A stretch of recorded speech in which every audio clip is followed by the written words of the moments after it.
everyone. Welcome, everybody, to the RevMatch Podcast, the automotive podcast, where we are joined tonight by Kyle Gurny of Black Hat Racing, who you know and love, and Pete from 529 Innovations, who's going to go over some of the cool shit that has been going on with Kyle's car, as he is the man who's kind of been behind some of that suspension and brake work, right? So we're going to go into that, see what Kyle's been doing to the car, because that thing's fucking ridiculous. And apparently Pete has a bunch of cool stories about stuff that involves and cars and Volkswagens stuff and stuff. So yeah.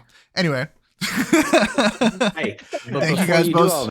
Oh yeah. Before you do all that, That's like, true. subscribe, share this shit. RevMatch.com or RevMatchPodcast.com. We got our merch. I'm gonna get there. I'm sorry. Buy something. Come on, people. Yeah, buy our shit. We have t-shirts. Timmy's wearing one, as is Mike. They have very comfortable. They have super not a GTR because it's super not an officially licensed product, but it's a really nice amalgamation of some kind of Japanese sports car. It's beautiful. It's super not a GTR. Wink, wink, wink, wink. It may be, yeah. It's not super not Mike's fucking GTR. Anyway. Yeah. So let's kind of start it off. Pete, we've never had you on the show before. Everybody knows who the fuck the Kyles are, so we don't really need to talk to them. Tell the people who you are. What do you do? I think you're a railroad aficionado. What's going on? and what you want to drink. And the drink. And the drink. Yes. What are you drinking? With the important stuff. So this is, I was told I have to bring a special drink, and that's what this is. Okay. This is actually water filtered from a Kraus filter that Kyle got me. So, hey. But more importantly, this is my version of a Cesarac. There's a drink smoker over there. Oh, that's tight. Okay. So, yes. Okay. I see you. Like, hold that up. Let's see. Yeah. This. What the fuck? We got time. Yeah, we do. Oh, nice. Okay. Yeah. Wow. Hell yeah. No. I didn't realize we were in the presence of a gentleman, sir. We do not serve your kind here. That puts my shit to shame. I just got the little wood chips and this little funnel. You just light that shit on fire. Like, god damn, that's. I got a Bucky's cup. and Timmy's sitting there like, can that fit over my head? Yes. Accurate. Because I've got the same thought. I'm sorry. Timmy's got a box of tissues over there. Yeah. I'm ready. I'm so excited. Yeah. Jesus fucking Christ. We're already off the rails. We've been rolling for like 30 seconds. I love it. Part of our job. 1 second. And he's gone. And he's gone. Listen, my kid wanted a hug before bed. My kid wanted a hug before bed. Okay. Fair enough. Okay. That's crucial right there. Yeah, it's Hi, important. Jude. Thanks for fucking doxing my kid. I appreciate it, dude. Fucking asshole. Anyway, as I was saying, Pete, we've seen the smoker. How do you smoke them tires, my friend? So I'm an old GM muscle car guy. Okay. And the first thing I remember is reading an article in Hot Rod in, I'll say 1994. So I think that might predate some people. And they had an article called The Junkyard Dog where they featured an Oldsmobile. And that's where my Oldsmobile pick came from. Okay, so let me bring this up for the folks at home. So this is how it started. I'm not going to lie to you, Pete. That's a real pile of shit. Holy crap. Holy fuck. So talk about fucking in a buried field. I brought it up here for a frame. It was from Texas. I live in Wisconsin, and I started taking it apart and said, "Shit, cars don't rust." Okay. And you can see the second picture of what it turned into. Yeah. So that's some shit. Oh shit. As this is why Pete's the Godfather. Like, dude, you guys have no idea. Like this, we're gonna open so many stories. You have no idea. Yes. That was in Norwalk. Took second place at Oldsmobile National Event. Jesus Christ. Pisses me off to this day when I think about it. I ran a 10001 on a 10.0 dial, red lighting by 17 thousandths of a second. Oh my god. So I'm gonna be honest with you. I got 25% of what that means. I'm not a drag race guy, so I So don't for know. anybody that drag races, that's Okay. like a perfect job of sucking. Okay, great job. Yeah, if you're gonna fuck up big, baby. You know what I'm saying? Yeah, right. Do it with style. Yeah, and then I had a life-changing experience actually in a GTR many years later at Road America, which is my home track.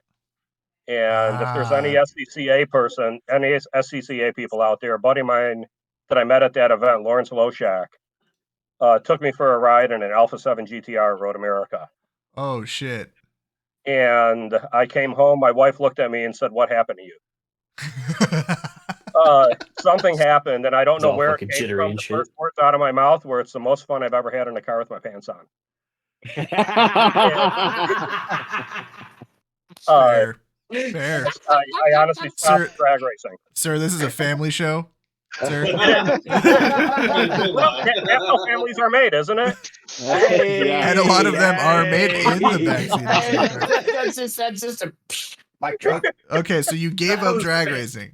That was it. I put drag racing off to the side and said, I really got to start road racing. Picked up an S4.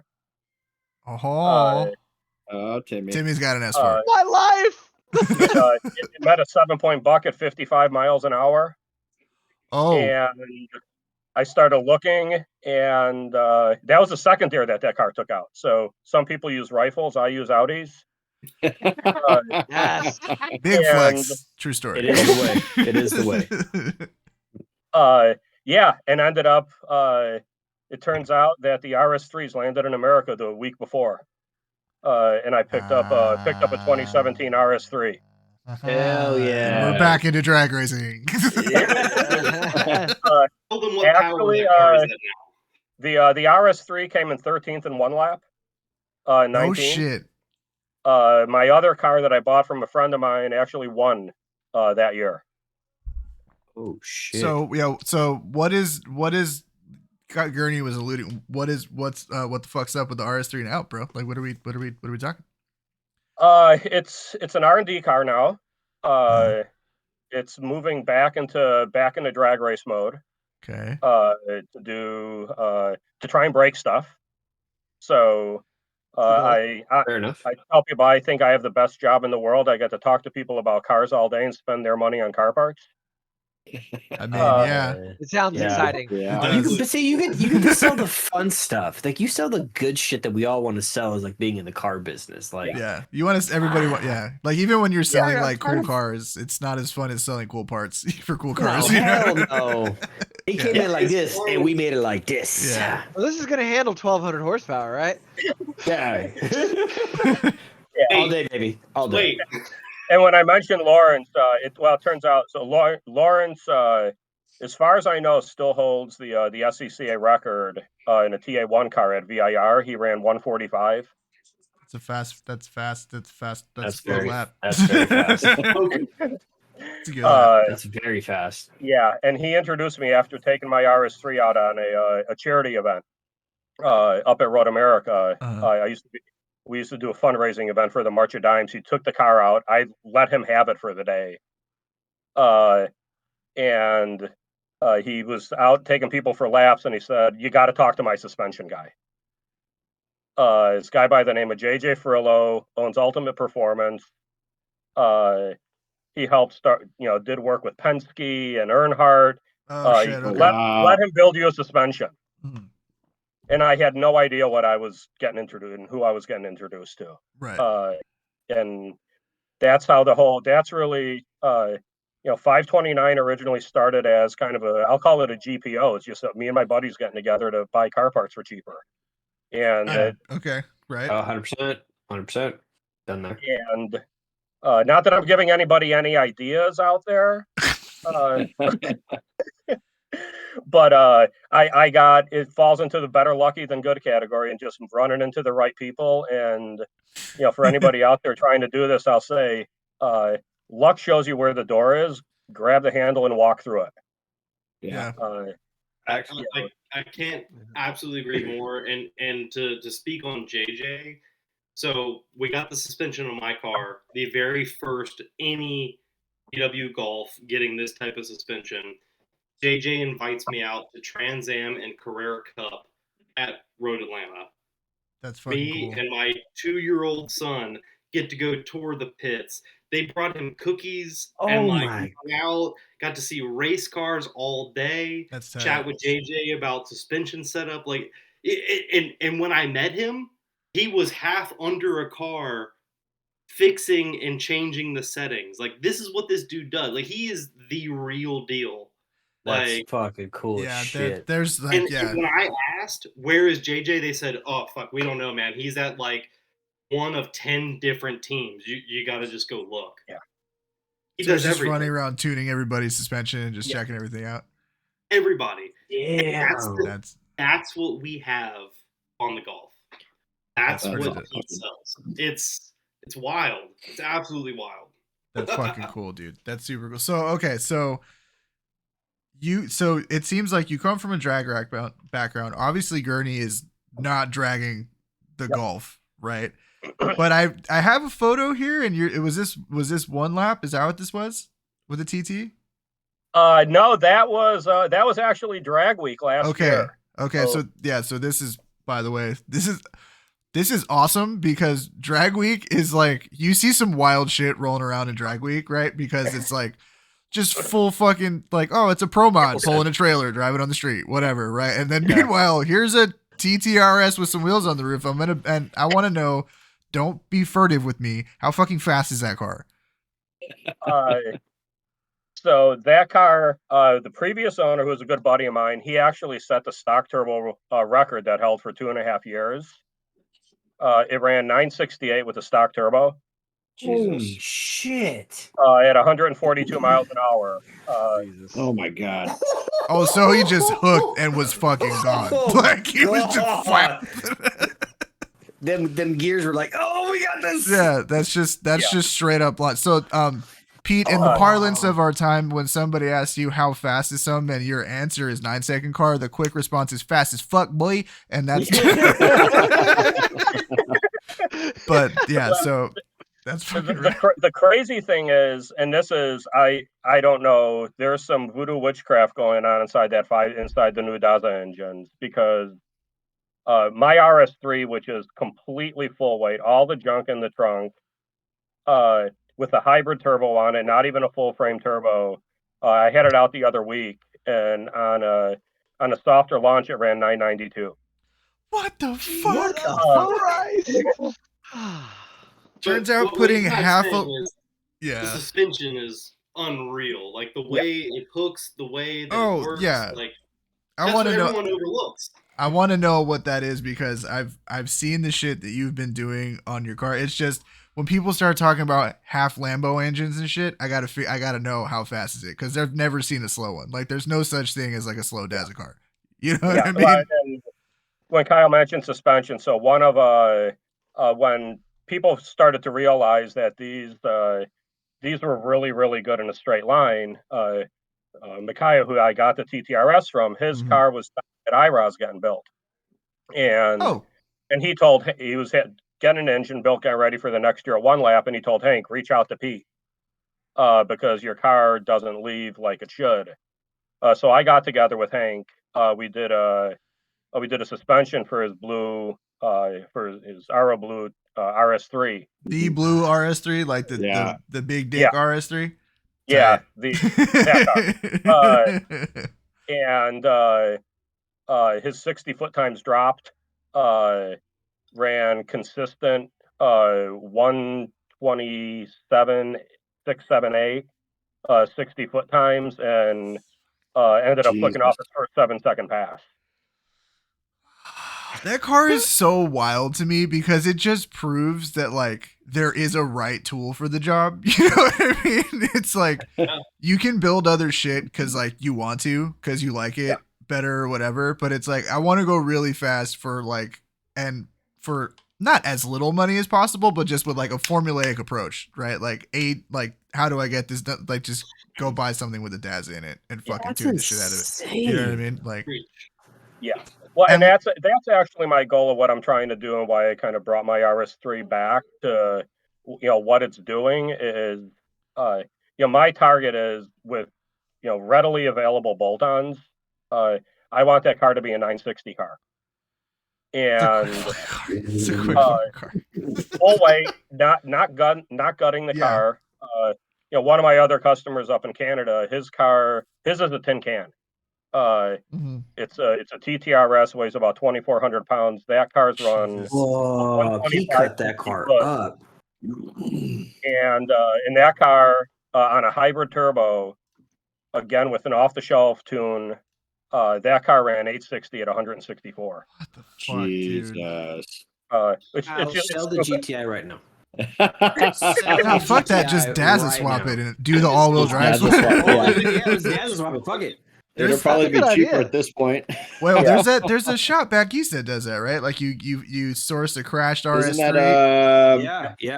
isn't that innovative? Yes. Mhm. Yeah. So that's my folks. So Innovative is the one that helped me develop the surge tank system for my car. Oh, awesome. Oh shit. Alex, So- Alex at Innovative is my dude. He is the one that has helped me with like everything fueling up to this point. That's gotten me Ask here. him if he wants a Daza swap a 2-door GTI.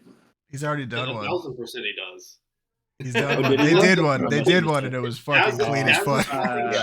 That's all they do. Like Yeah. that's Yeah, literally it. Tommy, I think was it Tommy FEI had one. He had a super clean 4-door charcoal gray, full interior swap and everything. And like that thing was Beautiful. I'm not Oh even my gonna lie to God. you. Fuck all that noise. The Jetta Sport Wagon with the Daza swap is the That move. is pretty dope. They Yeah. did one. It's clean as fuck, and I'm like, Shut the dude. fuck up, they No, did? Yeah. Yeah. The all track Yep. or the Yeah, the all track, whatever. Yeah, The whatever the Yeah, the yeah, all track is this. So my wife drives the all track yeah, with the Golf R turbo on it. tight. So Yeah. I took the turbo off mine, put it on her car. But yeah, so she drives like the mini version. I just the want all to, yeah, track. yeah. I want a dumped street Daza all track, just cruise around with like stunting on And- motherfuckers. You know what I'm saying? And like on the Dude, all that'd track, be sick as fuck. Like the fenders are huge on that car. yeah, you can't put 290 Yeah. 295s. Yeah. Jesus. So you know, okay, you so understand that's what's gonna go on the GTR. Like So that's insane. here's a quick aside, just because I've fallen in love with the new Integra Type S. I don't give a fuck. I think that car is awesome. From the factory, runs 265s at all corners. That is bigger than an STI. I did not know that. Yeah. Yeah, Yeah. that is a lot of No meat, dog. shit. Yeah, some big meat under that motherfucker. That's a lot of meat for a But Honda. it has Yeah. that compared to like a BMW. Don't like all the Germans usually do that same size. Like You know, they 265, offset them. Yeah, this No, is yeah, just it's true. this It's is just true. straight up No, square, no, which is they're gives offset. it They which they yeah. stagger 'em. They stagger 'em. My Yeah. bad. Weird. Offset, let's stagger. Oh, that's wild. yeah 265 square. That's why, and I was like, it's a That's good what's on looking the car. STI. That's No, crazy. 245s come on that thing from the factory. What I have Oh, on, my on the current card now, STI yeah, is 265s. Yeah, That's exactly. It's a big old That's meat, bro. meaty. That's a big old meat. All right, so Pete, you have been doing. I want to talk about. I'm sorry, Gurny put a ridiculous fucking wing on his car, and like I need to talk about this for a second because I was like, "What is that thing, bro, that you put on the back of your car?" That's a big it's So- a lot of wang. wang. So, how did you and Pete get clicked up to do the suspension to your car? Like, how did you guys meet? Ah, shit. Pete, I don't even honestly remember who was the It one was that Rob. connected us. It was Rob. I think Rob said you need to talk to this guy because he's doing some really ridiculous stuff. He's got a GTI. His transmission sounds like a power steering pump. It's got a belt out of it. I think it must have been Rob. So Rob is one of the other drivers for Pete here that he actually just set the what was it SCCA time attack record at VIR with Yeah, an he all-time ran, vehicle. Yeah, he won the Max 1 record. And then the only cars, and I hate to say this because I know there's a couple Godzilla people out there. The only cars ever that an all-wheel drive car ran faster at VIR were a couple GTRs. So Yeah. And he drives an people say that RS3. the Audis can't handle, I just kind of point at that. Yeah. in his time he ran a 204, and it was by his own admission, he knows where there's about at least 3 seconds left. Damn. Jesus. Fuck. So That's a Oh, lot. That's a That's a lot lot of of- extra speed. That's Yeah. a lot. if you watch his video, you know, coming up, you can see areas where he admitted this. He's like, I came out of some of these corners faster than I ever had, and I could have gone faster, but I just It's an adjustment Flip- thing. You don't want to pin it. You know what I Yeah. mean? Yeah, Yeah, you don't want to gotta- pin it. when you're going that, you gotta test the balls a little bit. Yeah. Yeah, it's true. No, it's true. Where are we It's, gonna go with this? yeah, you got to Hey, acclimate to that shit, bro. You know what I'm saying? Like, yeah. When I was He- at Thunder he's- Hill on Sunday, I did my best lap time in my first session, and I couldn't do it again for the whole rest of the day. Really? Yeah, I Wow. did. You I haven't seen mean, his tires yet. My tires, I'm on a factory alignment. It's not even anything for the track, and it. So like, this motherfucker showed me a picture of his front tires, and I was like, the sidewalls are bare. There is no Yeah. lettering. Can't see Michelin. It doesn't say Michelin I'm anymore. And I'm like, are Been you? there, done it. I was like, are you rubbing? He goes, no. It's I just- ruined a brand new set of PS4 tires in like the damp, if you want Yeah. to call it, in Yeah. one session. 20-minute session, I burned Oh. 4 brand new PS4s. Like, They do be getting chewed up. I feel like I didn't have any more grip after that. Yep. It was like Yep. my 8th lap was my fastest lap, and then I had 3 more sessions, and I was 2 seconds slower or more every Dog. time. There's literally nothing on the It's the fucking most- is that a sidewalk. radial? Yes. It is literally yes. gone. Like Yes. no joke. There's no writing at all. It's the on most fucking ridiculous sidewalk. thing I've ever seen. Wild. It's cool. dude. My tires will be here Friday, and I am going up to 265s. Proud of you. Nice. There you go. Yes. More grip for big bitches. All right. You And gotta get your for the S4s. So, okay. So you guys met through another driver. Yeah. Yeah. So Rob is the one And who kinda, I'm digging up a picture here because I got to say props to Rob, because he's also been one of the people that's been with me since the beginning on this. And I look at him as the guy that's really going to try and push things for me. We were doing some development work trying to come up with some things from a brake system standpoint. And through JJ, again, I can't thank him enough, got me set up with some of the motorsport people at Willwood. And That's tight. there's Nice. there's a picture that I'm going to send over to you, Alex, to pass along. It's him out at a CMP. And when you look at the front rotors on here, well, we tried rotor temp paint, and we don't know how hot the rotors were getting because the rotor temp paint stops reading at 1,470 degrees. Holy shit. Jesus. And That's zero hot. brake paint.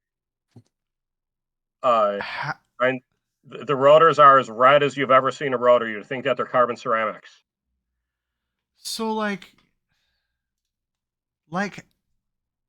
I know of motorsports guys, and when I say I know of them, I mean I understand the ethos in a lot of motorsport is chasing very small things to optimize, right?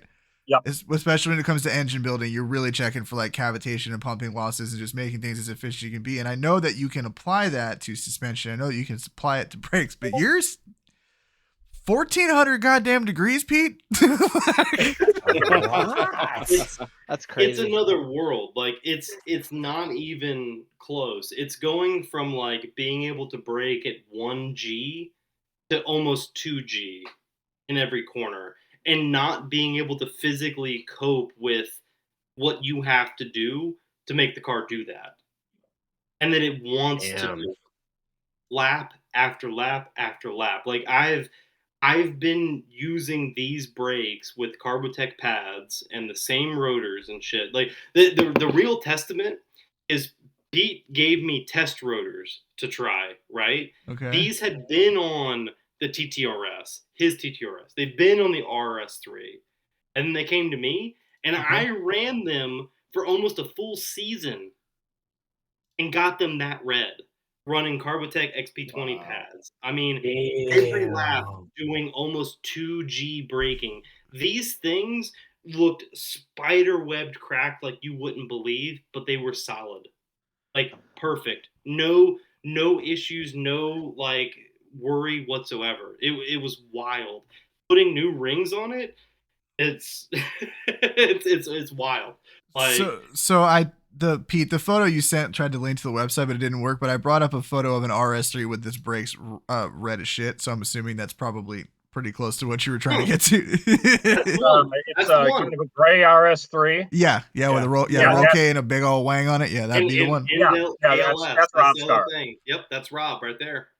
Okay, so that's the dude. Okay, I've actually seen photos of that car before, before today. So okay, yeah, because of the wing is what I was like. Damn, this like dude's getting it. You know what I mean? Because there's only two reasons somebody puts a wing that big on their car: is either they're really about it or they're absolutely not about it.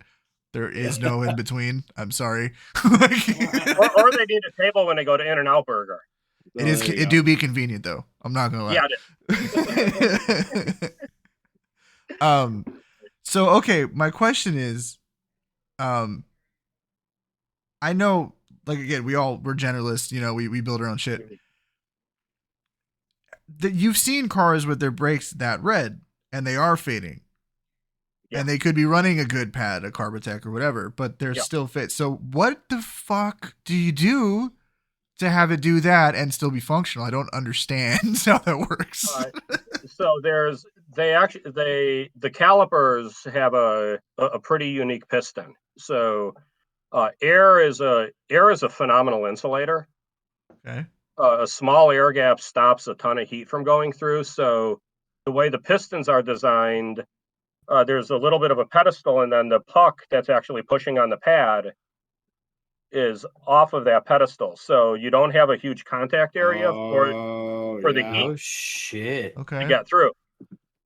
Wow. I've got pictures of that on my Instagram. If you go back and look, there's like pictures of rebuilding. It's the tiniest little gap.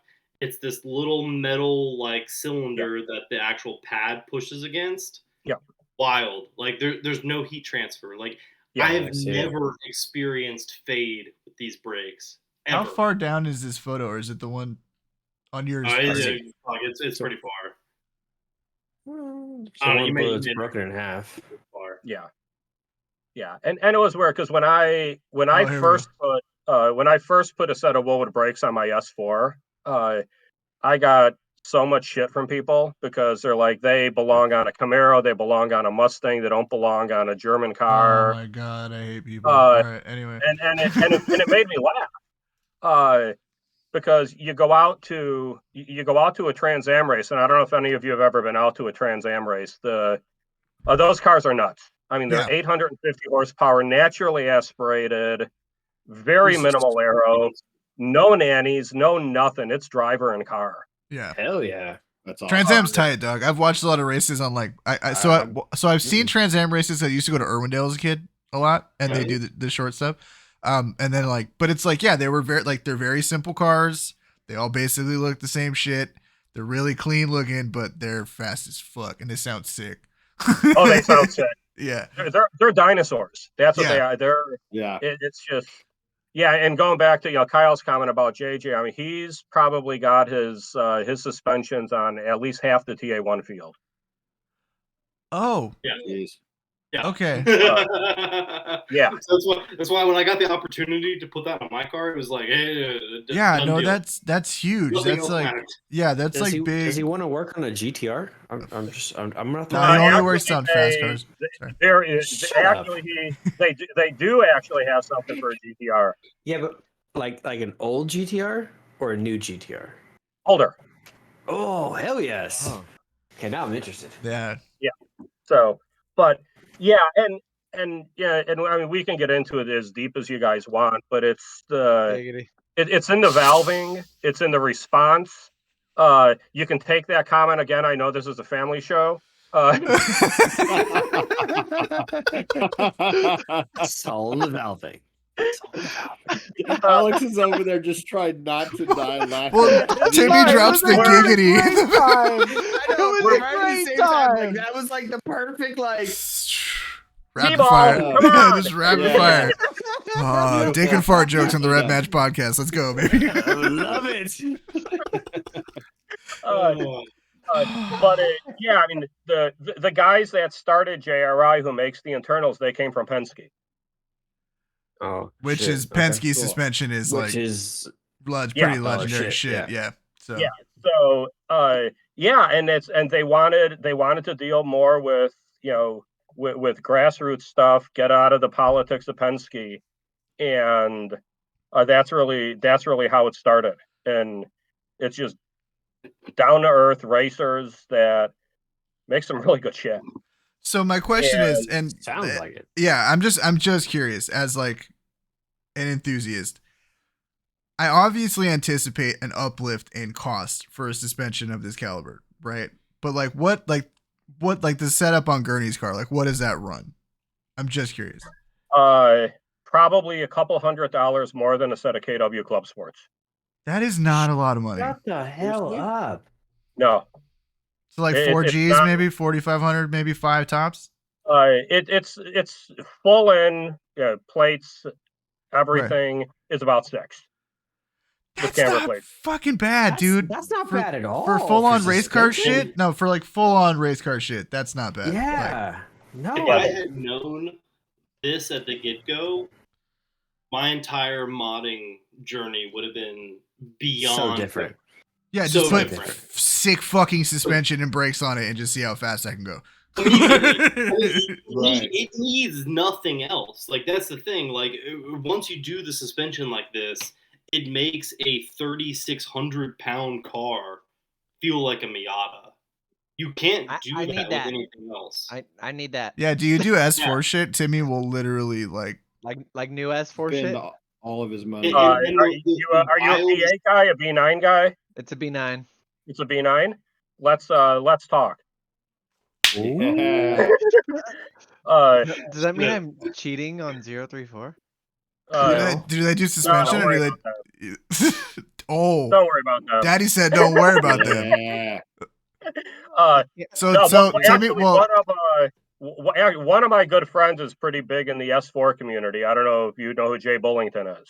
Yeah. Jay's actually a really good friend of mine. Was local here before he moved out to North Carolina, started JXB, and then moved back here. So I've been on him to try and get some stuff on his car. But yeah, we'd love to tackle the B9 platform. There you go. Yeah, So and Kyle's comment to me when he his first it was actually after his first session, he called me up and he's like, "What the F did you do to my car?" I'm like, "Oh no." Like, what happened? He's like, "You made the curbing disappear." I'm like, "What?" He's like, "I don't feel curbing anymore." wait, really? So the faster and harder you hit the curbing, the smoother it is. It's a whoop It- effect. it- It's like a trophy truck. You ride on the tips. You don't hit the But- tips. but- Yeah. No. The tire's in contact the whole time. That's what's wild. Like it doesn't make sense. I don't understand. Turn 3 at Road Atlanta, you have to ride the curb. You have Yeah. to jump this curb. So previously on Bilstein B16, like the top of the line coils that they had, Okay. I would hit this curb at 60-ish miles an hour, and I'd pop up on 2 wheels. Yeah, I remember the Right? photos. I mean, yeah. Significantly pop up on 2 wheels. I'm now doing that same turn at 80 miles an hour, 20 miles an hour faster on Pete's shit, and it's not jumping. It's just riding it. Wow. Like it just goes over it. Like you don't feel it. It doesn't make sense. Like that's what I can't like share in like a Facebook post to folks is like it's just not there. Like You don't the know high unless you speed feel grounding that. is so good that like what happens at high speed, it's just gone. It's just That's- gone. And before Kyle put the arrow on, because we had upped the rates a little bit, Yeah. he was only running on 450-pound springs. What the So, fuck? yeah. That's the other thing. Every suspension that you see out there today, 700, 900 pound springs, like as stiff as you fucking can get. Yeah. That shows you that it's not a good suspension. Yeah, The it's best suspension is the lowest spring rate. Yeah. Having the least amount of pressure pushing you back is what you want. You want compliance. You want to be able to be smooth over all the different transitions. This is something I learned from drift cars, because if you look at drift cars, if you put them on a lift, they just droop like a fucking truck, dude. Like the suspension just sags. Yeah. Because it just, you got to keep the rear end on the ground, or it just, everything goes as a tea kettle, right? So, yeah. No, and that's exactly it. Is how do you, so there's a high speed rebound circuit that you can run a really soft spring. So let it take the bump, but let that high speed rebound circuit and let that spring push the tire back down on the ground. Okay. To keep that tire planted, and set that individually from the low speed, which is going to control your body roll, your motion, those types of things. And when JJ told me, here's how we want to set the suspension up, I'm like, no, we need independent compression and rebound. And I'm trying to tell this guy what to do. And he's like, let me just kind of do what I do. Yeah. And let Daddy handle it. Yeah, that's exactly it. Yeah, you don't tell the doctor how to cut you open. That's right. That's and I don't understand to Kyle's point. You can hit curbs. I co-drive with a good buddy of mine, and his TTRS is, you look at it, it looks 100% completely stock. Full interior, just a set of A7s on there, 265 A7s. And he's about a half a second slower at one of our local tracks up here, Blackhawk Farms, than a well-driven GT3 RS. Oh, wait, hold up. Run that back one more time? Yeah, he's about a half second slower at Blackhawk Farms than a really well-driven GT3 RS. And it doesn't, again, it's one of these things that I don't understand. It doesn't make sense to me. Okay. Yeah. Fast. So that's ridiculously fast. This is my favorite part of the show. This is the part of the show where Jamal finally got off work, and I get to spend the next 30 seconds explaining to him what happened in the last 30 minutes. So, Jamal, Kyle Gurny has a sick Golf R with a dog box that goes fast as fuck.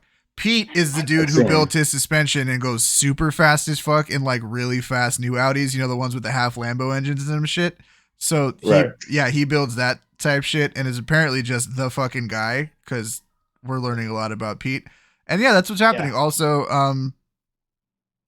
apparently Pete is gonna put suspension on Timmy's car. So Timmy's getting race coilovers on his S4 with massage seats. So which also means, like, if you don't think about it, nobody else races or tracks like road course B8 or B9 S4s. The shit you're doing with your car is super fucking cool, dude. I honestly really like, and as fast as you're going, Pete, he's going pretty fast for driving a big bitch. Like he's doing pretty good. Like for what, especially with considering his setup. Like he's got like springs on stock shocks, and my boy's putting in work. So like, I'll tell you, when we ran a one lap in 19, the TTRS that I have now, I kid you not, was on stock mag ride with a set of springs, some sway bars, two absolutely phenomenal drivers. And that car won one lap with just that. And it was comical when we got back to tire rack and we're sitting there, and Micaiah and Brandon are sitting there in the middle, and there's a GT3 RS next to him and a 911 Turbo S next to him. And all I could think of is the German gods must have been rolling over in their grave, because the natural order just got completely screwed up. Because because the understeering Audi, it shouldn't have been there. And like I said, we came in 13th. Right. Andy Hollis came up to us one day and he was just laughing. He's like, guys, he says, I don't understand what these Audis are doing. It's like everybody's really confused. This whole generation of like German cars in general, right? Well, maybe not Mercedes as much because they're doing a lot of weird, funky like electric shit, but like that B58 motor that everybody was super pissed that they put in the Supra is apparently a fucking unit, and like everything that Audi's doing is like, oh, it'll make 700 horsepower if you like fart on it and like give it a soda in the butthole real quick, whatever. It's just like, you know what I mean? It's like, what are you guys doing over there? About that Supra motor so hard when it came out. Like, it's not a Supra. I'm not buying that shit. It's not a Supra. It's a BMW, bro. It's a BMW. Yeah, 1,000 horsepower later, nobody gives a shit. Yeah, exactly. Yeah, turbo and some injectors and shit. Like that's really hard to do. Yeah, no, it's really just not. Except that you bought a BMW Supra and it'll be fast and look great. Yeah, who gives a shit? Like, just move That's on. all that matters. Yeah, they really. are fast on track. Oh Lord. They're great. It doesn't look like a BMW where they stole the front end off of a Beaver. Yeah, right.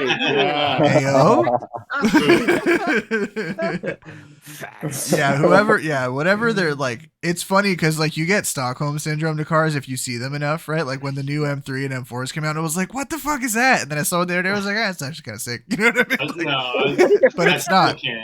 No, they have an interesting design language over there at BMW. So the new M2, right? The new M2. Nope, we're not going to talk. Nope. If you all guys remember back to like the very first podcast, like getting the M2 from my mom, like why it mattered so fucking much. Like, yes, dude, hell yes. I've been looking so much forward to the M2, and they released that boxy piece of shit. They dropped it so bad. It's also fucking huge. I saw one in person. Yeah. It is enormous now, like for what it's supposed to be, right? Which was like the last savior BMW car, and it's like, oh, you just ruined it. Do you know what I mean? Like just done. Yeah. I showed a picture to my wife, and her response was precious. She's like, no. And it was a costume designer that did the Stormtrooper design that did the back end of that car. Are you serious? I mean, that's what I think. Okay, so you said that everything he said has been so true, and like when he was like, you can tell me anything at this point, I would believe you. Yeah, Hell yeah, caught it right. Hook, line, and sinker. Oh my god, yeah, no, it's just what's that like the Back to the Future meme? Like we have to go back, like just go back one and just make that car better and better and better and better and better every year, just forever. You know? The prior generation M2 Comp is a beautiful car. Oh, dude, it's a masterpiece, beautiful especially car. When they put the straight up M3 engine in it and ditch the other one. Those last couple generations are just they're so. And like I'm a manual guy, but that fucking dual clutch fucks in that thing, dude. Like that thing moves, dude. Even in the M240i's, like one of the buddies at one of the dealerships we worked at bought an M240i. I was shocked at how like it just fucking goes. Crisp. So it's crisp. They just ruined a good thing. Like just leave. It was cool, man. We were good. Yeah. But okay, so can we talk about the wing, Kyle? Yeah, let's do it. I knew it would come up. You put the splitter on first, dude. Have you seen this wing, Jamal? I'm gonna put it up on the stream. Yeah. Really show this shit. Let the people see. Okay, so look at the absolute dude. The wangness of it all. That's so like, bro. This is like I got big. Like, do you remember Christian Rado with the Time Attack TC? Do you remember that thing where you had the front wing, like the first front wing in Time Attack history? I don't know why I got those vibes when I saw that thing. So how did that happen? So basically, Brian of Yeti Racecraft, who is the designer of the wing, he has his own Time Attack business. Basically designs stuff for like really cool high horsepower like BMWs that do time attack for global time attack, grid life, like all this shit, race everywhere. Coda is like kind of like the main home track for most of his folks. But yeah, he designs all the stuff. I linked him up with CJM, so Chris of CJM. I'm sure some of you guys know him. He makes some fantastic parts. So Chris actually designed the front splitter, and then partnered with Brian to basically do all the CFD work as far as how does the splitter feed the rear wing, how do we do the end plates, kind of what are the buffet plates on the back of the wing, and just how the whole system works together. So they were the first kind of group that said, like, we're on board to make a full system. Because at this point, it was everyone had like either a wing or a splitter and nothing in between. There was no kind of like joining of the system. Right. So these dudes were the one that said, like, hey, like, let's get together and let's make like a full system for the car. So the way it's designed right now is the car should make about 800 pounds of downforce Holy shit. together. Dude. Yeah, Oh, at 120 miles an hour. At I think it's 8 degrees of angle of attack on the rear wing. Yeah, So they you give still, Kyle a package. yeah, that's that. Yeah. So you at 8 degrees, you still have a pretty high top speed. Like you're not giving up all the beans for the down. So That's some shit, that's dog. setting, that's setting 3. I have all the way up to setting 5. Setting 5 is like the Short maximum. course, yeah. So right. So now that I'm doing, I'll be instructing at AMP. So AMP is kind of like the smaller Atlanta track. Still high power cars go there. It's a lot of carousels, a lot of like turning high speed corners where Okay. like you're turning for a good like 30 seconds, but you're Oh. accelerating the whole time. And it's wild. Like you have 3 of them on the course. It's really Yeah. cool. But a Test lot that of drivers fucking can't lateral grip, baby. Yeah, let's do it. yeah, they can't cope with it. So this car is able to go flat out in 5th gear through 2 of those corners with no issue. And it's the suspension and it's the wing and splitter, like all of it together. Feels so sick. Oh my god, dude, you are fucking moving. Just fucking Lying. I think it was Dude. 3 weeks ago. I had an event at AMP that I was instructing at. Had one of the new students come out. He drives a GTI, mildly modded, stage 2, the typical thing you see on everything Facebook, right? Same Right. shit you did. Yeah, exactly. So bring him out. Say, hey, you need to come out. You need to do Jzilla track days. If you guys ever have any ability to do Jzilla, do it. Jzilla is the best like track day community there is. But brought him out, first timer. He had an instructor that had like I think it was like a 13 STI.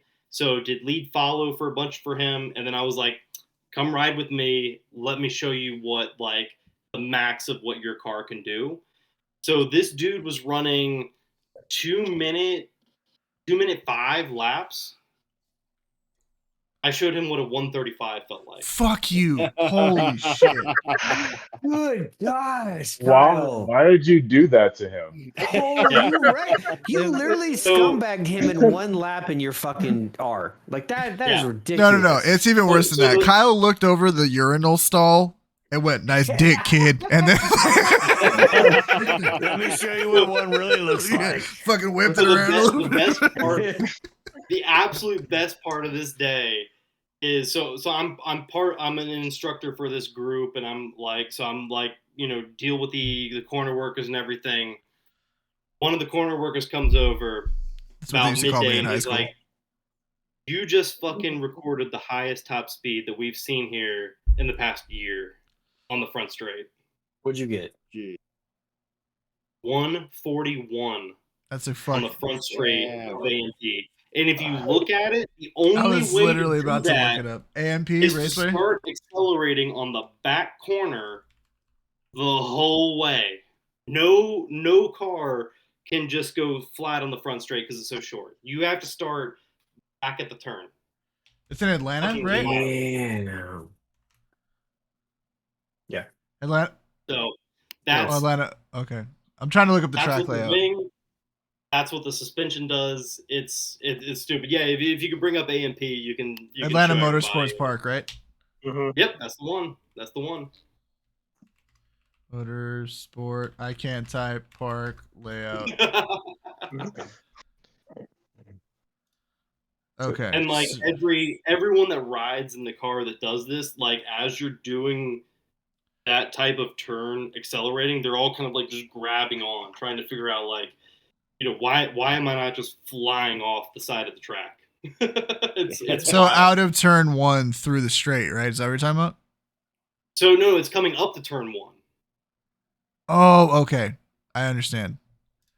Oh Yeah. you're giving it the fucking dick from down here, from like all the way at the back beginning of the carousel. That's going from 4th to 5th. Most cars are 3rd, maybe holding 3rd, going to 4th, maybe as they hit the front straight. No, it's going from 4th to 5th and then just wide open. In the tight section, you're coming out into 5th. 5th, wide, flat. If you look at the past 2 videos that I made, 14 and 15, you're doing that? Yeah, no, look them up. So the past 2 videos I have on my YouTube have videos of Pete's brakes doing this. So what's your speed through 12? I'm curious as to like how like fast this ramps look up. it back up. It's over 100. Yeah, it's 12. Get fucked. Are you serious? Yeah, and I'm catching like Alfa Mera Giulia, like the Quattro Alfa Beta, Quadrifoglio, yeah. Quadrifoglio, yeah, that thing. So I've got 2 videos out of this exact track, and it's the first time bringing this car there, and it's doing that shit. What? It's on stock turbo. Fuck. Damn, that's. And it's outrunning 911s on this track. It's outrunning ZL1s. ZR1s? What gen ZR1? The new one. The C7? top max level Camaro, yes. Oh, ZL1s. The Camaro. The Excuse Camaro. me, not The God, ZL1 1LE. The one that comes with. Yeah. Dude. Yeah. At That Road car Atlanta. needs power. So for It's a comparison, power at track. Road Atlanta, that car will do a 129. My best to date is a 136. At AMP, I'm beating him.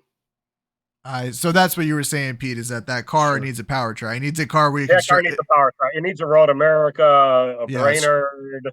Stretch its legs. Yeah. Really use that 650 horsepower. Yeah. I can see while having less horsepower, lighter weight, all-wheel drive would be a huge boon to performance at a tighter track like that. Because, that speed through 12 is fucking wild, bro. Like, not even going to lie, like, we were talking about like a nut check. It would take me a couple runs to fucking be cool with going that fast to a turn like that, dude. I have to really work myself up to that shit.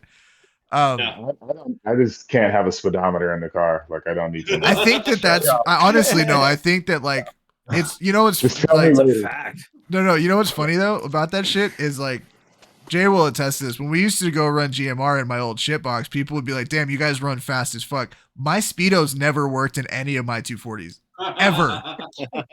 Yeah. It was all just tack and gear, right? I was just kind of like, I'm probably doing like 90, right? You know what I mean? Engine noise. You hear engine noise. You're fine. You know what I mean? Yeah, and I turned the lights out in my car, so it was just like Yeah. No, I well, could just because see out. so I had this really cheap HID kit on one of my S13s, but it was bright as fuck all the time. So they'd put me in front so that I could like light the path through the canyon at 3:00 in the morning. Yeah. But yeah, no, I think you're right. I think not having a Speedo in a race car is probably a good idea. Right? I'm with you. The first time I took my RS3 out to Road America, it had just over 1,000 miles on it. Hell yeah. And we brought it out. I came out of 14, nailed it. Okay. And it was my first hot lap, and I'm coming up toward 1. If anybody's been at Road America, the front straight's almost a mile. Yeah, it's long as you get up there. Yeah, and it's a big uphill, so you need torque, which it has. And I glanced down, and I'm coming up, and I'm at about where I would say like maybe the 7 or 8 marker would be. Okay. And I'm doing a $150, and the car is stock as stock could be. And I'm thinking, I've never hit the brakes on this car at this speed. That's like a bad time to have that as like To kind of figure that out. Yeah. Like so let's just why is there a tractor doing donuts? Okay, so what turn were you at? So okay, you're talking about here, which is a very long. So you're going from 1 to 14 at how fast, and you don't realize you've never hit your brakes that fast? Can we run that back one more time? From 14 to 1, and Right. at about the 7 marker, and I'm doing $150, and the car's stock. So Damn. Damn. yeah, that's moving. yep. And I'm saying shit. I really hope you weren't on the right side of the lane when you figured that out. Yeah, you got to be on the left. You better be on the left side. At the 7 marker, and I'm the wrong fucking side of this racetrack, going way too fast. Yeah, when I mentioned earlier that the buddy of mine, Lawrence, took it out, he was actually, and again, basic suspension, just springs on the car, off the shelf tune. He was running with Ryan Eversley, who was running factory NSX. New or old? New? New. Yeah, okay. New. And like NSX race car? Yeah, like Ryan Eversley, he was in the factory NSX car. Oh. And nice. the MQB platform is gross. It's sick. Yeah. Yeah. It's dumb. It doesn't need much, and it's a hoop. Dude, you know how I know that platform was broken is when I started seeing dudes fuck with Atlases, because it's still technically an MQB, and like they're doing wild shit with Atlases, and I'm like, what are we? And like we all know what SQ5s can do, right? They're fucking ridiculous. Yeah. So I'm just like, what are we doing here? Like everything's a big GTI. Right, it's just different sizes of GTI. Oh, yeah. One's got a 5-cylinder. It's like, what the fuck? Do you make parts for Tiguan's? What's that? Do you make parts for Tiguan's? You know, I'm just saying. Throw it out there. Yeah. Yeah, it's just all interchangeable. Yeah. Anything that works on the golf platform will work on the Tiguan platform. Yeah, right. Which I've seen, and don't fucking tell me that, because I'm gonna go down a goddamn rabbit hole that I don't want to go fucking goddamn down. Dude. Shut up. We're not spending more money. Everybody's talking at once. Right, Pete, no, I want to know what Pete was saying, because Pete's gonna drop some fucking.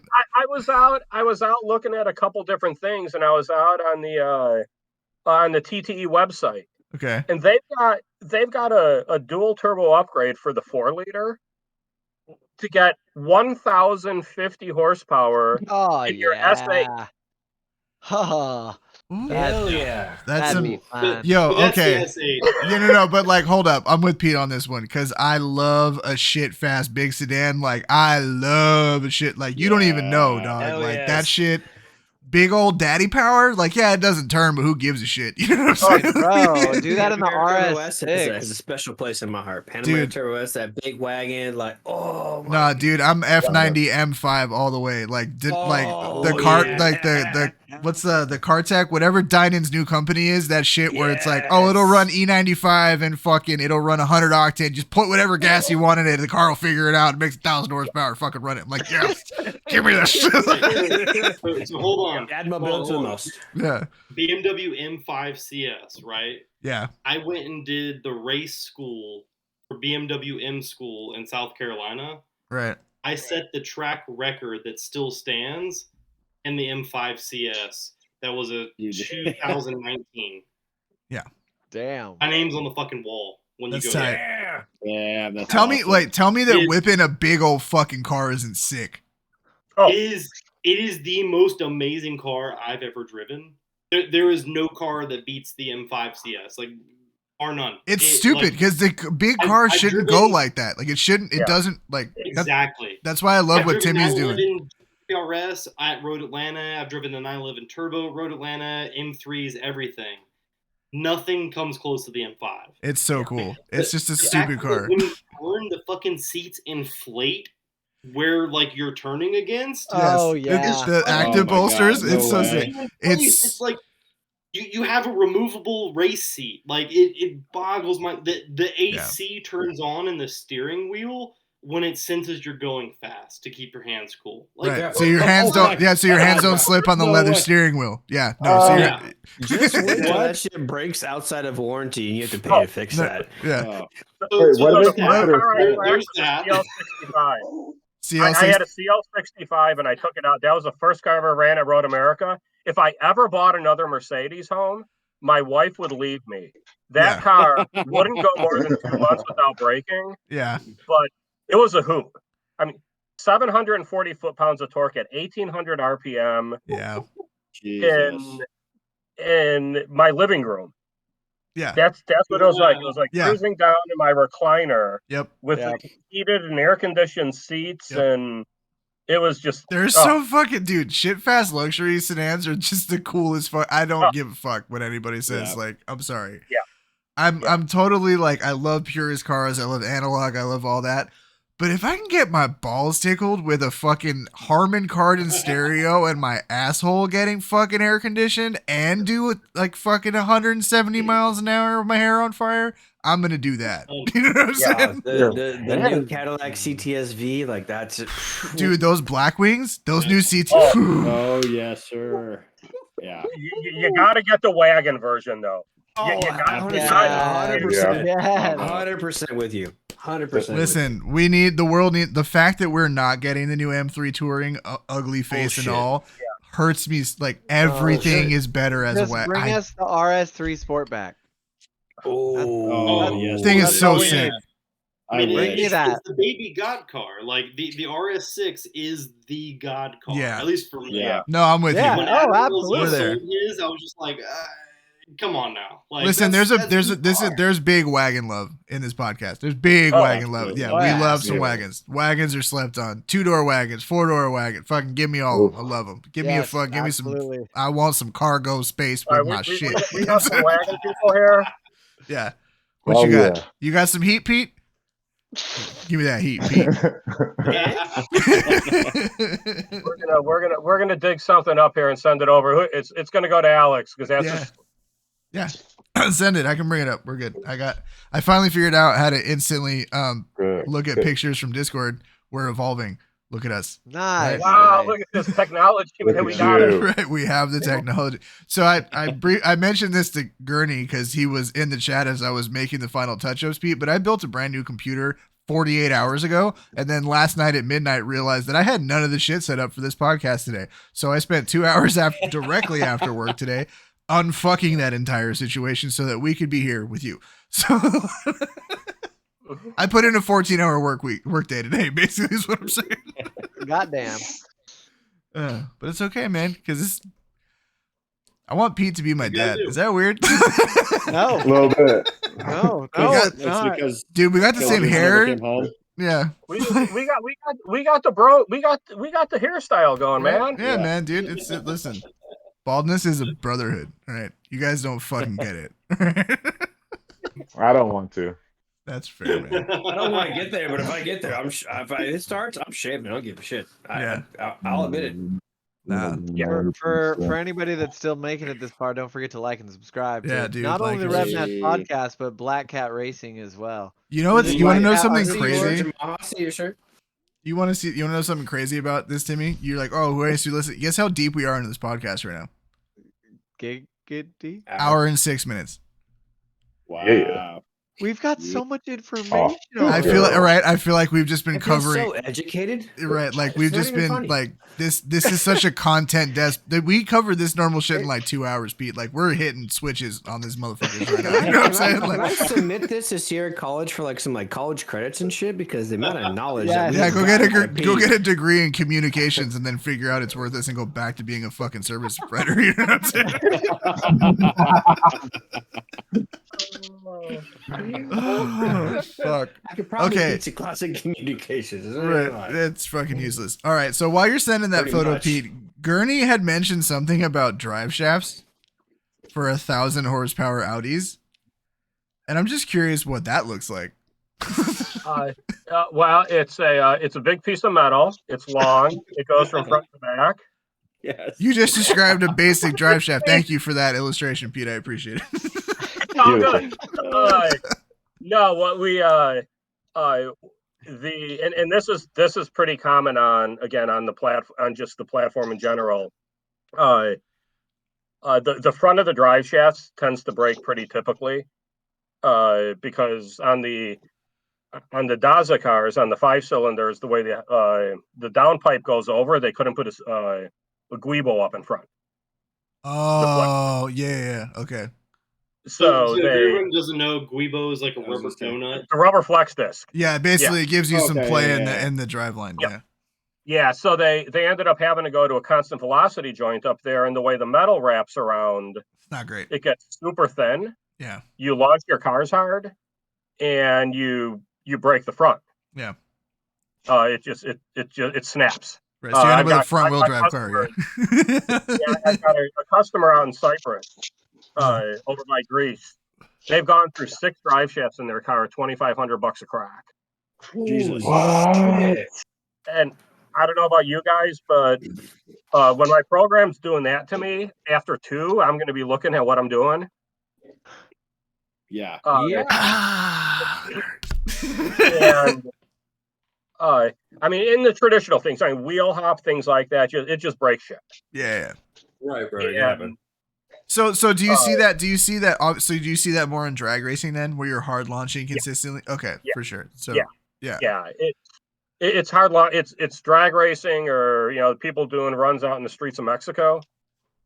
So it's basically that instant application of torque, right? So you're 2-stepping, you're banging it, and you let it rip, and then it just lets go, right? Absolutely. And then what people started doing is they started putting real aggressive clutches in the hull decks, and So now we're breaking the rear and the front. What ends up happening is you lose your slip, you lose your shock load. Right. And we were talking earlier about Supras. Oh, This yeah. is why the Supras are so nasty. They've got a torque converter, and a torque converter does a really good job of absorbing shock. This is why slipper Yeah. clutches in drag racing are a thing. Bingo. Yes. Yeah. 100%. Exactly. Do not blow Yep. up your driveline on every fucking launch. Yeah, got it. Every Exactly. single launch. Yeah. And so we went through. I had to make a new yoke for the front, and we ended up making a full drive shaft. We've got a carbon version coming out. That's and the carbon is pretty cool. It's designed to handle up to about 20 degrees of Like rotational deflection. torsion. Yeah. Yeah. That's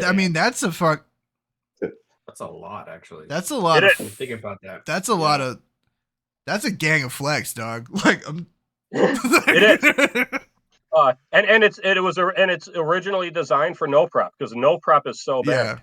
Yeah, because you I just mentioned you never Drag Week know. before. Yeah. My first time at Drag Week, I got to meet Jeff Lutz.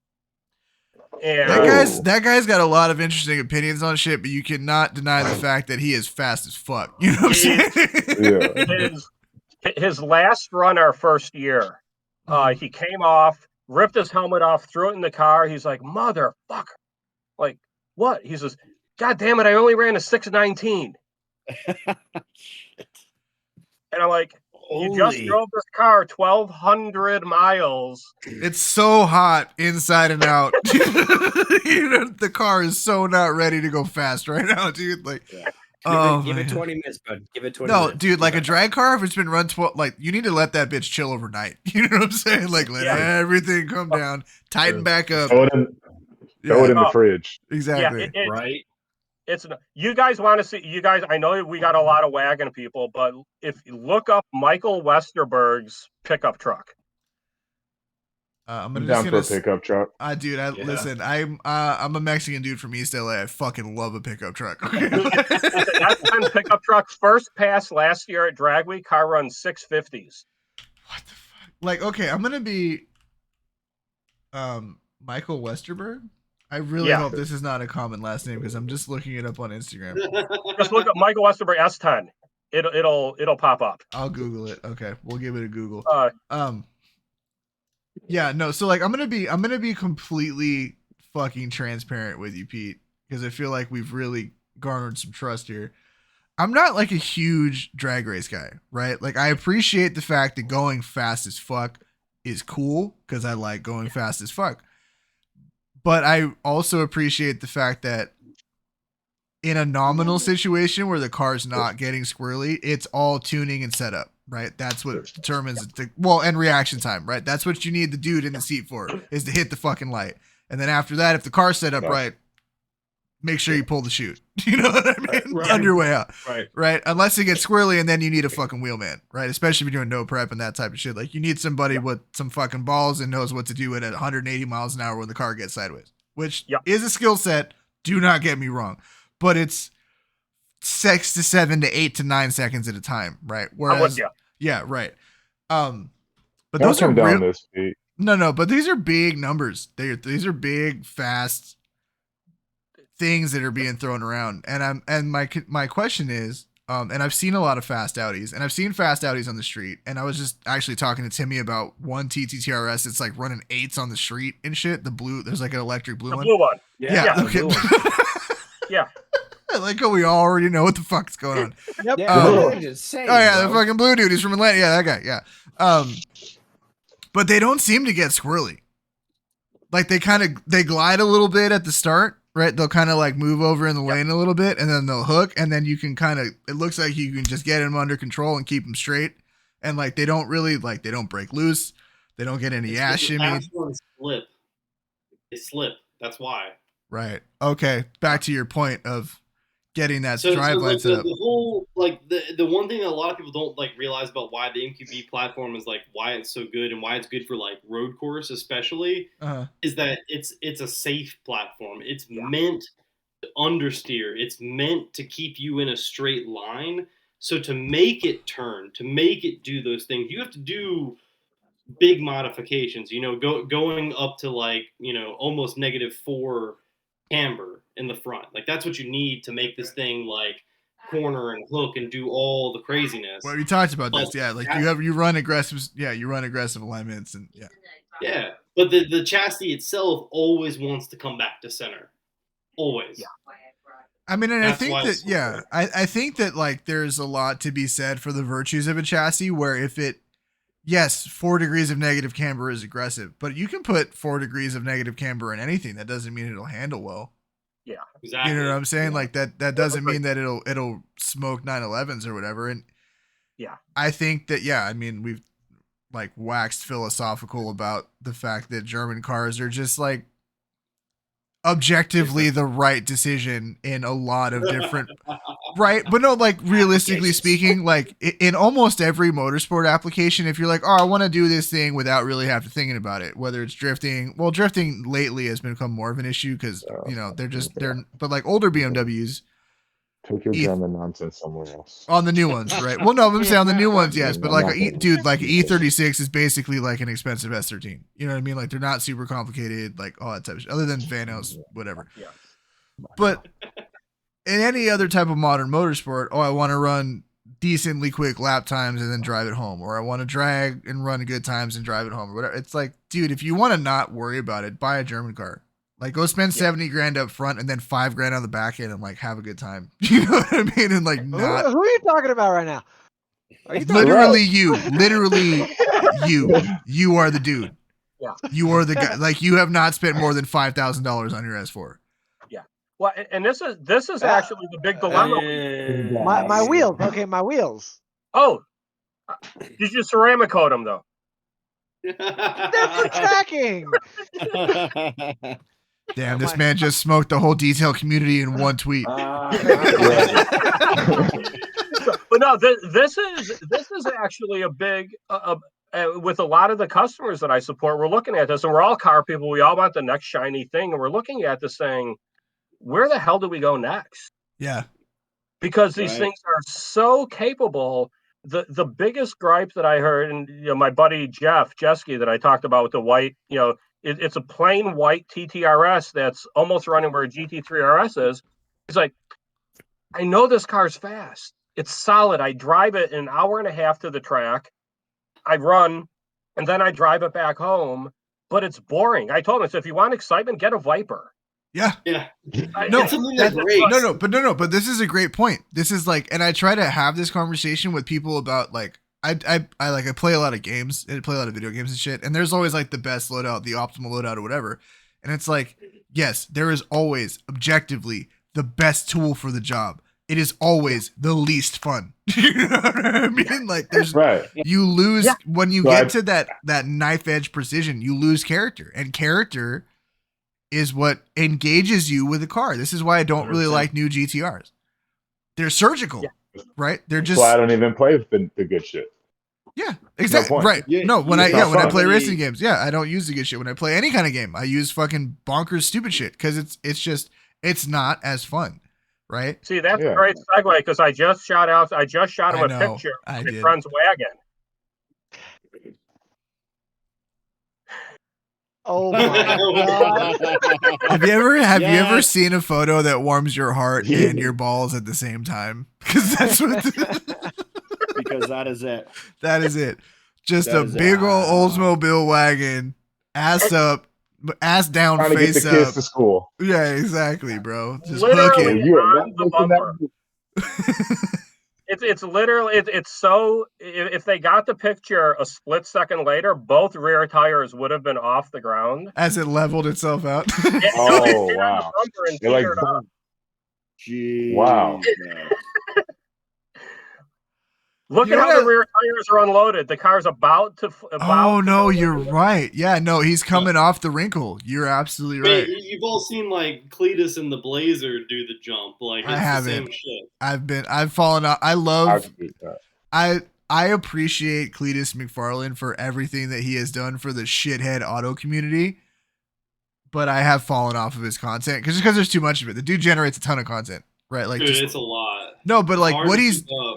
the fact It's that a lot. the fact that he went from rubber chickens in his Corvette exhaust to owning a racetrack, running pay-per-view events, supporting other content creators in the automotive space, bringing them up, trying to like running drift days. Like, dude, that dude is the shit. I have so much It's respect. America. No, it is. Yeah. It 100%. It's yeah. Yeah. No, he's Americana wrapped up. And I love that he does like the freedom thing. He stays completely out of politics. There's nothing even even a modicum of leaning one way or the other than if it doesn't let me put a fucking hot ass nasty V8 in it, I don't like it. Right? You know what I mean? Like if you're trying to stop me from putting freedom in this vehicle, I don't want to support it. And that's it. That's the only hard line you'll ever see him draw on. And like I love that, dude. Like he brings everybody in, it's A tight. lot. Yeah, that guy's the A shit. lot though. Yeah, it's fucking cool, dude. And he went into a fucking courtroom with a mullet advocating for his racetrack when they were going to build houses next to it, which apparently they're still doing. But like it's cool, dude. And that dude, he is, to your point, PD's the American dream. He built some shit on the back of a YouTube channel and bought a fucking racetrack and spent his money and restored it. Like it's tight, dude. I'm fucking here for it. Oh, people like that. It's I hate to bring his name up because it just kills me that he's gone. But people like Ken Block, Yeah. where they Yeah. grew their shit from nothing. Yeah. He did it twice. That's the crazy thing people don't realize about Ken Block. He did it twice. He did it once with Yeah. DC shoes, and then again with Hoonigan. Like With Hoonigan. Hoonigan. Yeah. Yeah. It's fucking crazy. Like, and he did it both in areas of like skateboarding when DC shoes came out was still very much a shithead thing, right? Like we had skate comps, but I grew up watching like Baker 2G and like all these old skate vids, and Yeah. like we were all outcasts. Yeah, Like nobody Wish. wanted to touch. Yeah, exactly. Nobody wanted to do anything with skater kids. We were pieces of shit. We were stoners. We were potheads or whatever. And he took that on. And he was like, "Dude, I'm gonna sell you guys $100 shoes," and we bought them. Yeah. It made Yeah. them popular as shit though. No, Like, but they right, made it and work. like, and then he was like, "I'm gonna sell." No, listen, I'm not. These DC shoes are pretty gross, but also like to be Yeah. fair, like I'm gonna have a skater moment. Like, did you ever see a pair of Osiris D3s? They're ugly as fuck, Oh. and everybody I knew had them, myself included. They were Chunky. horrid. Skater culture was Chunky. like, from an aesthetic standpoint, skater culture was not exactly the pinnacle of human fashion, right? Anyway, No, it was chunky. right, but like he sold his stake in that company, and he was like, "Well, I'm 40. Fuck it. 40. I'm 40 fucking years old. Right. I've just sold my massively successful shoe company, my stake in my massively, and like, what do I want to do? Oh, the thing I always want to do. I'm going to go rally race. Yeah. Right. And then, let me just start a media company. And then let me just do the Jakarta videos. We did a whole like episode after Ken died. We just literally ran through all of our favorite moments from every fucking Gymkhana that we could. And a lot of it, Like the YouTube stream, if you try to go back and watch it now, is really chopped up because we got content strikes a lot for like showing other people's shit. But like Ken Block died, dude. Like I didn't care. You know what I mean? Like I don't give a fuck. Like whoever got to see it that evening while we live streamed it, we had a cool like experience, you know? Hell yeah. But what that dude did for the automotive community was like amazing. You know what I mean? And then losing that was huge. Absolutely. Absolutely. And Kyle, and I've told Kyle this. When I was out running one lap in 19, we're sitting down and we're getting poured on, and I turn around and I look at this STI behind me, and I didn't realize that I've been in the same run group. And I look at the names on the side of the car, and it says Pastrana and Luttrell. I'm like, Oh, what? like, oh fuck. That's legit. And Travis Pastrana and Marcus Luttrell are sitting right there. They're a driver and co-driver. It's so right. That's freaking awesome. Yeah. And everybody's complaining about getting rained on. This is like the fourth day of rain that we had. And I looked over at Marcus Luttrell. I said, "Hey, Marcus, this is the worst thing that's ever happened to you, isn't it? You're out racing your car and you got rained on."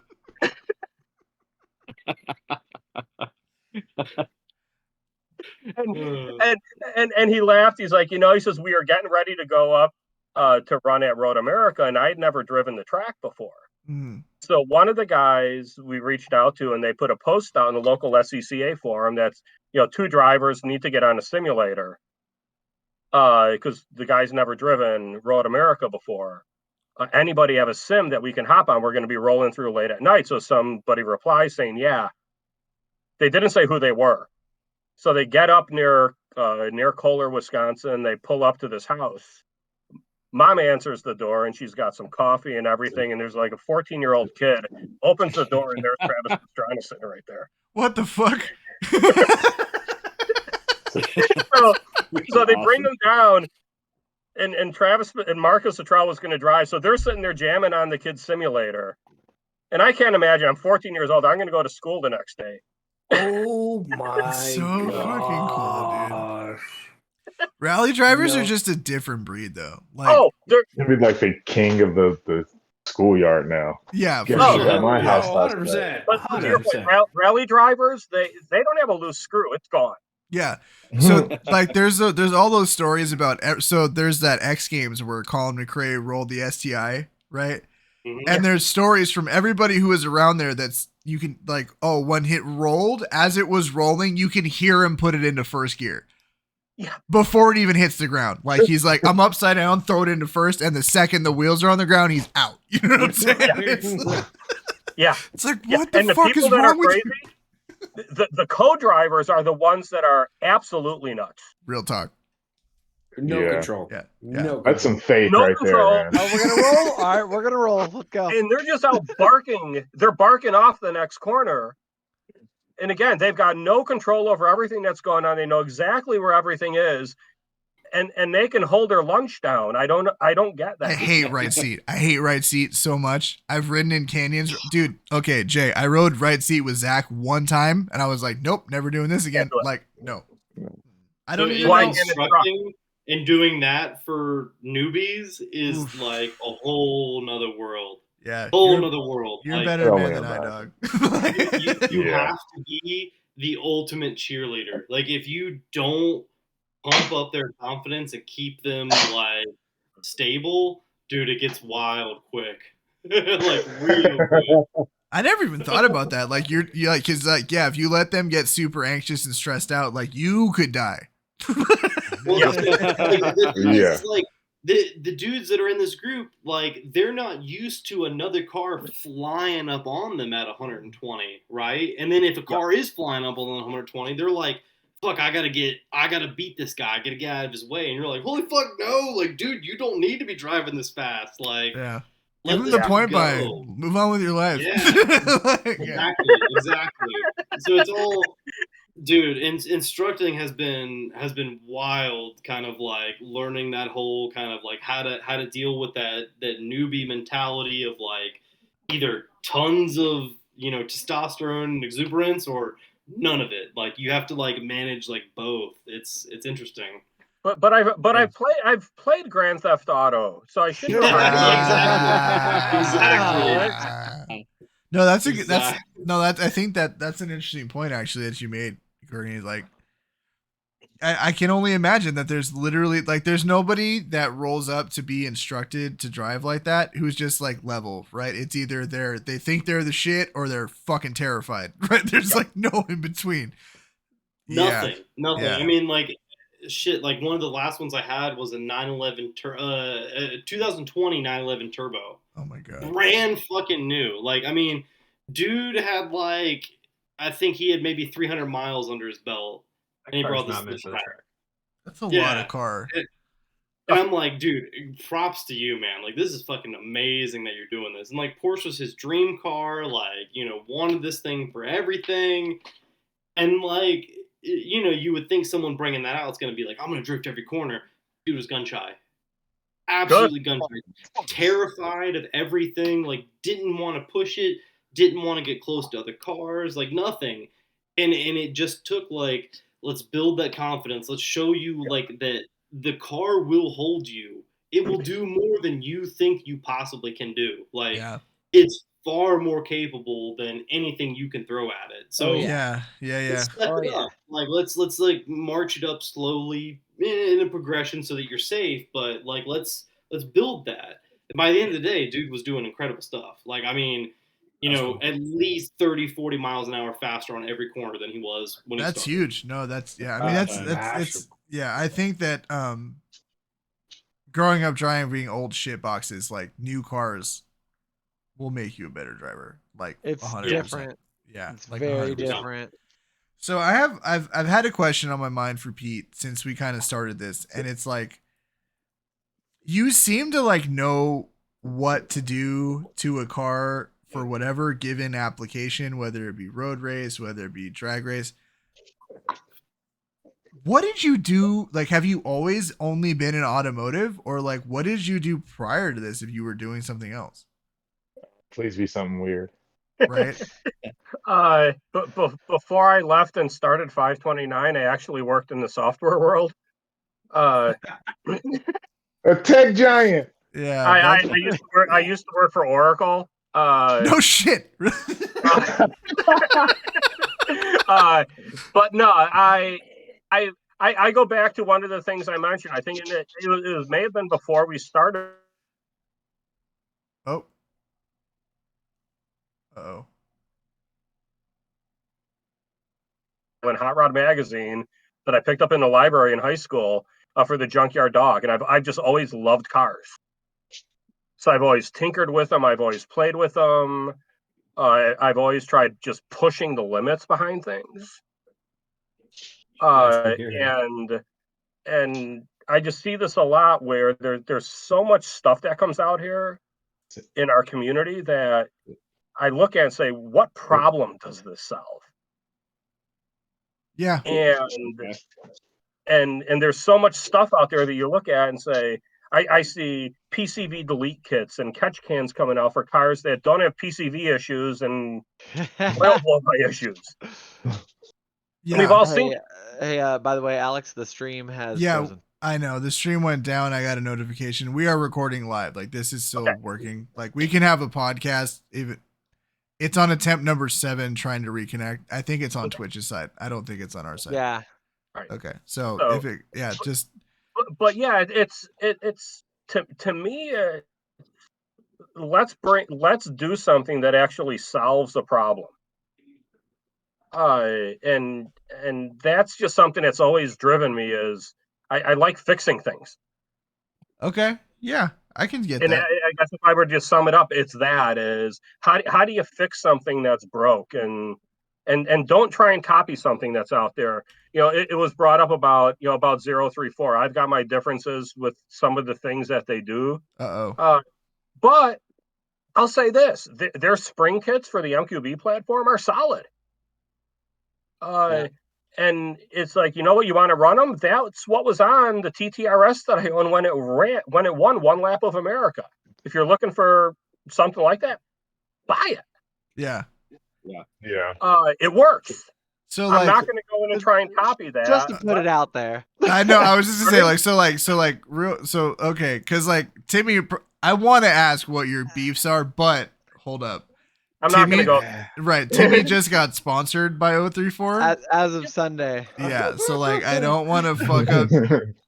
No. Timmy, just so you know, a lady I used to work with, she knows. I mean, she's known Javad forever, and I've talked to Javad a long time. They make some really, really good stuff. And they're also not making race suspension. They're not doing race stuff. Yeah, Right, so I mean, if I'm trying to race the B9, I mean, I've got their toe arms on mine. The solid heim joint toe arms. They're fantastic. Yeah. But when there's 40 people out making the same thing, spend your money doing something that's value added for something else, as opposed to trying to. And this is not on 034, but this is just in general in the industry. So many people are out trying to just copy what's going on as opposed to trying to solve a problem. I feel like you're specifically targeting Megan Racing right now.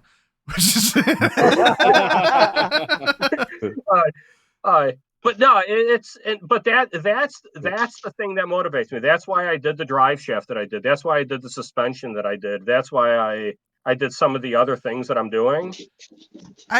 So your approach just basically like, hey, there's already a good solution for X.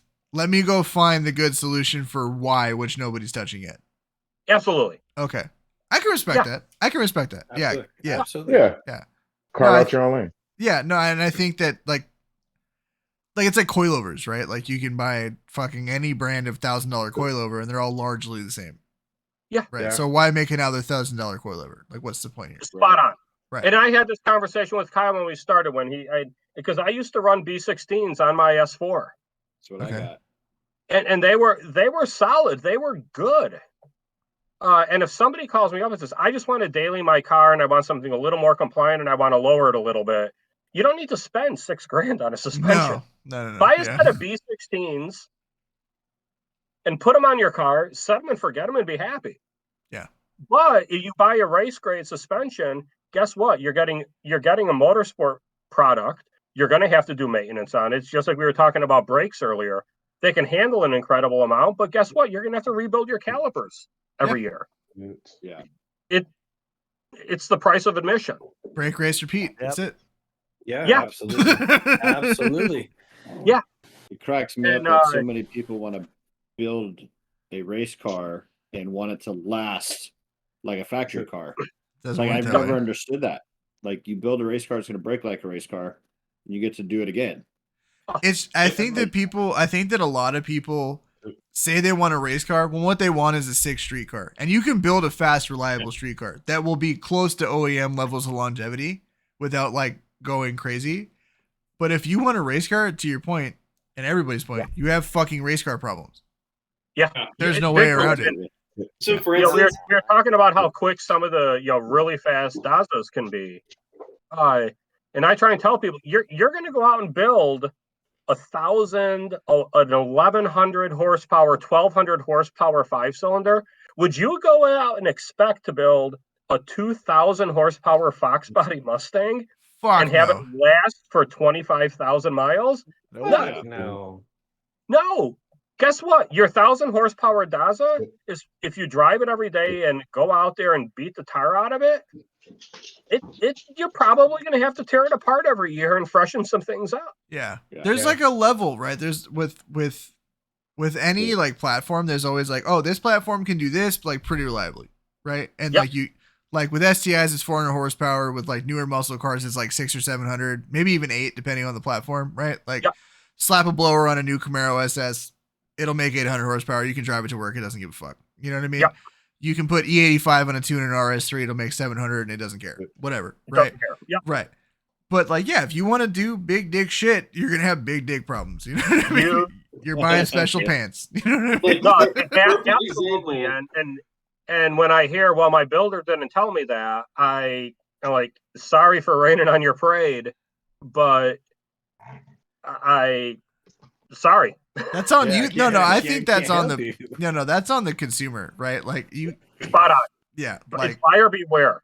I mean, I want to rev my in car to case. 9,000 RPM day in, day out, but I want to do it on the factory valve springs on my Daza with the factory valves. Yeah, so yeah. It's Like unreal. I've exploded the factory oil cooler on the car. I've broken the factory fuel tank on the car. What? Like, show me someone else who's broken a fuel tank. I was just gonna say how. It's a fucking fuel tank. Thinking about that, I was like, how did you break a fuel tank? But Like, how Have does you this met shit Kyle? happen? Which one? Because they both are notorious for this shit. Yeah. breaking fuel tanks. No, just breaking shit in Breaking general. shit that doesn't get broken normally. Yeah. I mean, All- literally at this point, I have paint pen and my initials on every bolt on this car, bar none. Every fucking bolt. That's just good maintenance, Kyle. I don't know what you're talking about. It's because I've broken so much shit and had to replace it. Is it just like a timestamp? It was like, when the last time did this fuck up? Yeah. And then like I get tired of like writing the date, so it's just like a bigger paint mark. Right, just change the color. Red. I Right. believe. Color, that's exactly what Kyle What does. month was It's blue? colors. What year was blue? Oh, it was 2020. Oh, Yeah. Like, I mean, So shit, good. I know when that was. I had to pull the drive shaft for like the fucking 5th time now, and like that's on these cars. That's a big deal because if you manipulate the drive shaft wrong in any way, it separates and breaks, and you can't repair it. Like you have to buy a whole new one.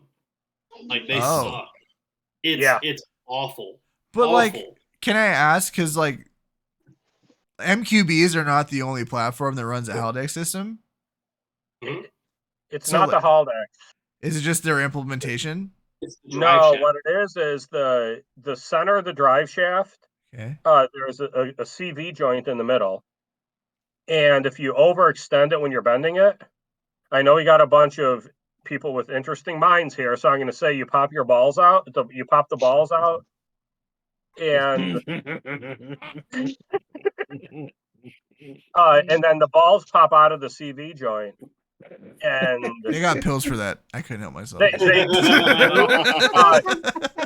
The problem is Audi never gave the blue pill prescription. Lols. Okay. So is there no carrier bearing for that CV? Is it just floating? That's shit. Yeah, they're floating balls in there, and like Yeah. it only has like an inch so of movement. Yeah. Where like a typical CV joint you'd have like maybe 2 inches or so. So this has like Just a grower. no movement whatsoever. So you do Yeah. that, everything Grower. pops out. As soon as it's out, you're done. Yeah, but I'm saying like there's There's there's nothing supporting that CV joint. It's just No. it's just there. It's just It's kinda, there. It's in the middle. It sits in a rubber donut. So you have a center support in the drive shaft. right. That there's as the front portion of the drive shaft comes out, you got a center support, and then you have a CV joint sitting over here. So the shaft going into the center support and if you overextend the CV joint, the balls come out of the race. Yeah. And it pains me because you asked about drive shafts earlier. I've had shops reach out to me where somebody's come in and they've never worked on an Audi. They go to install a downpipe and you have to pull the drive shaft off. And the shop owner calls me up and said, "I just broke the drive shaft on this customer's car." Oh no, bro. And For a like I said, the drive shafts are $2,500. I'm like, oh, I feel for you, dude. You just ate a drive shaft on a $500 downpipe install job. You know, Yeah. Oh, that man. hurts.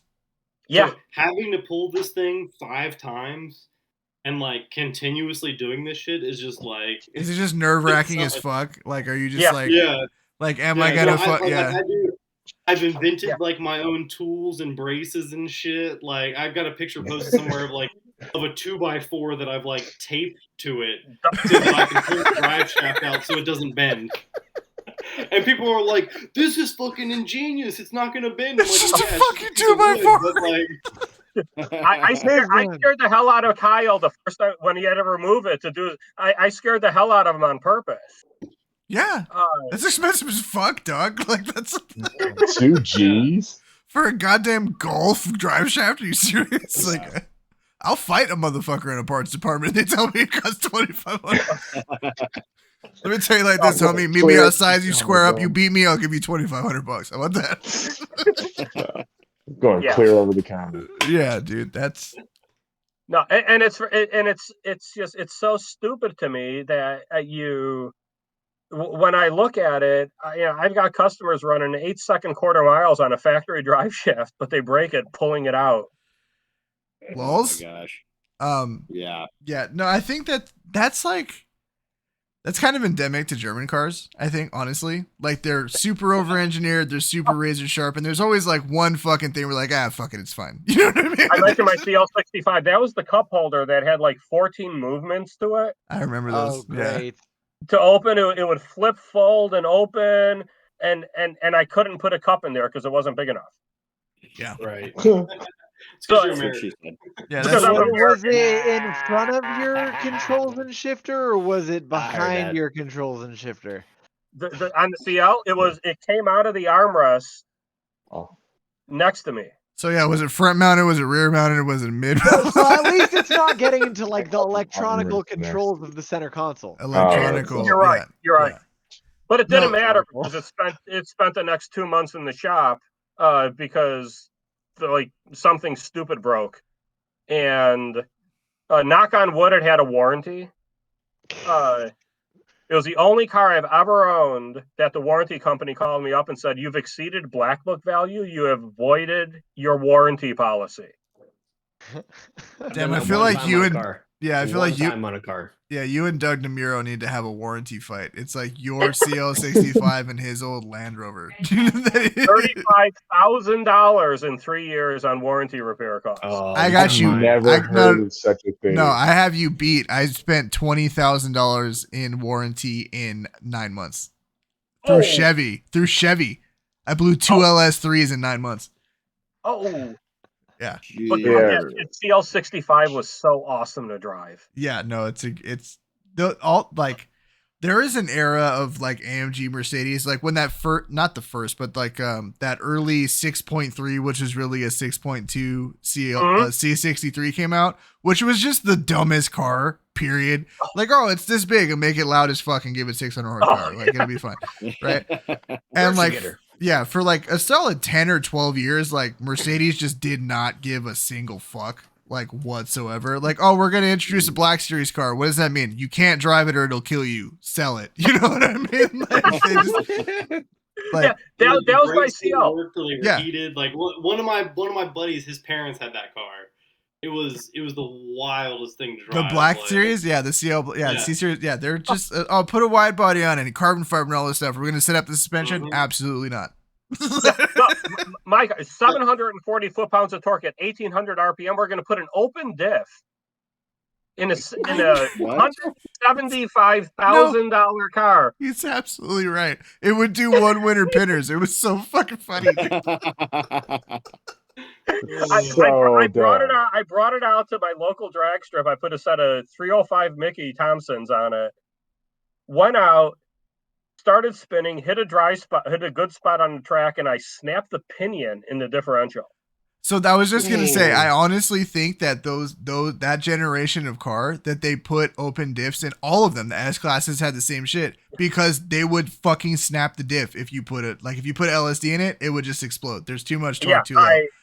You can get an LSD in the SL, but the CL in the CL and the S you couldn't. So I called the warranty company. I said, "What happened?" I said, I went to accelerate and I was passing a truck and the differential broke. And that was 100% true. There was a taco truck next to me at the drag strip with a twin turbo V8 fucking clearing his spray as we lined up. And I was passing the truck at the drag strip. And I kid you not. So they went in, they looked at it, and they called me up and they said, "Well, we found traces of VHT on the car." I'm like, "What?" I would never. I said, "What do you mean?" No, you're quite see, you already narked yourself out. The question is like, what's that? Yeah. What is that? I don't know what you're talking about. I don't know what is that? Had the car the weekend before.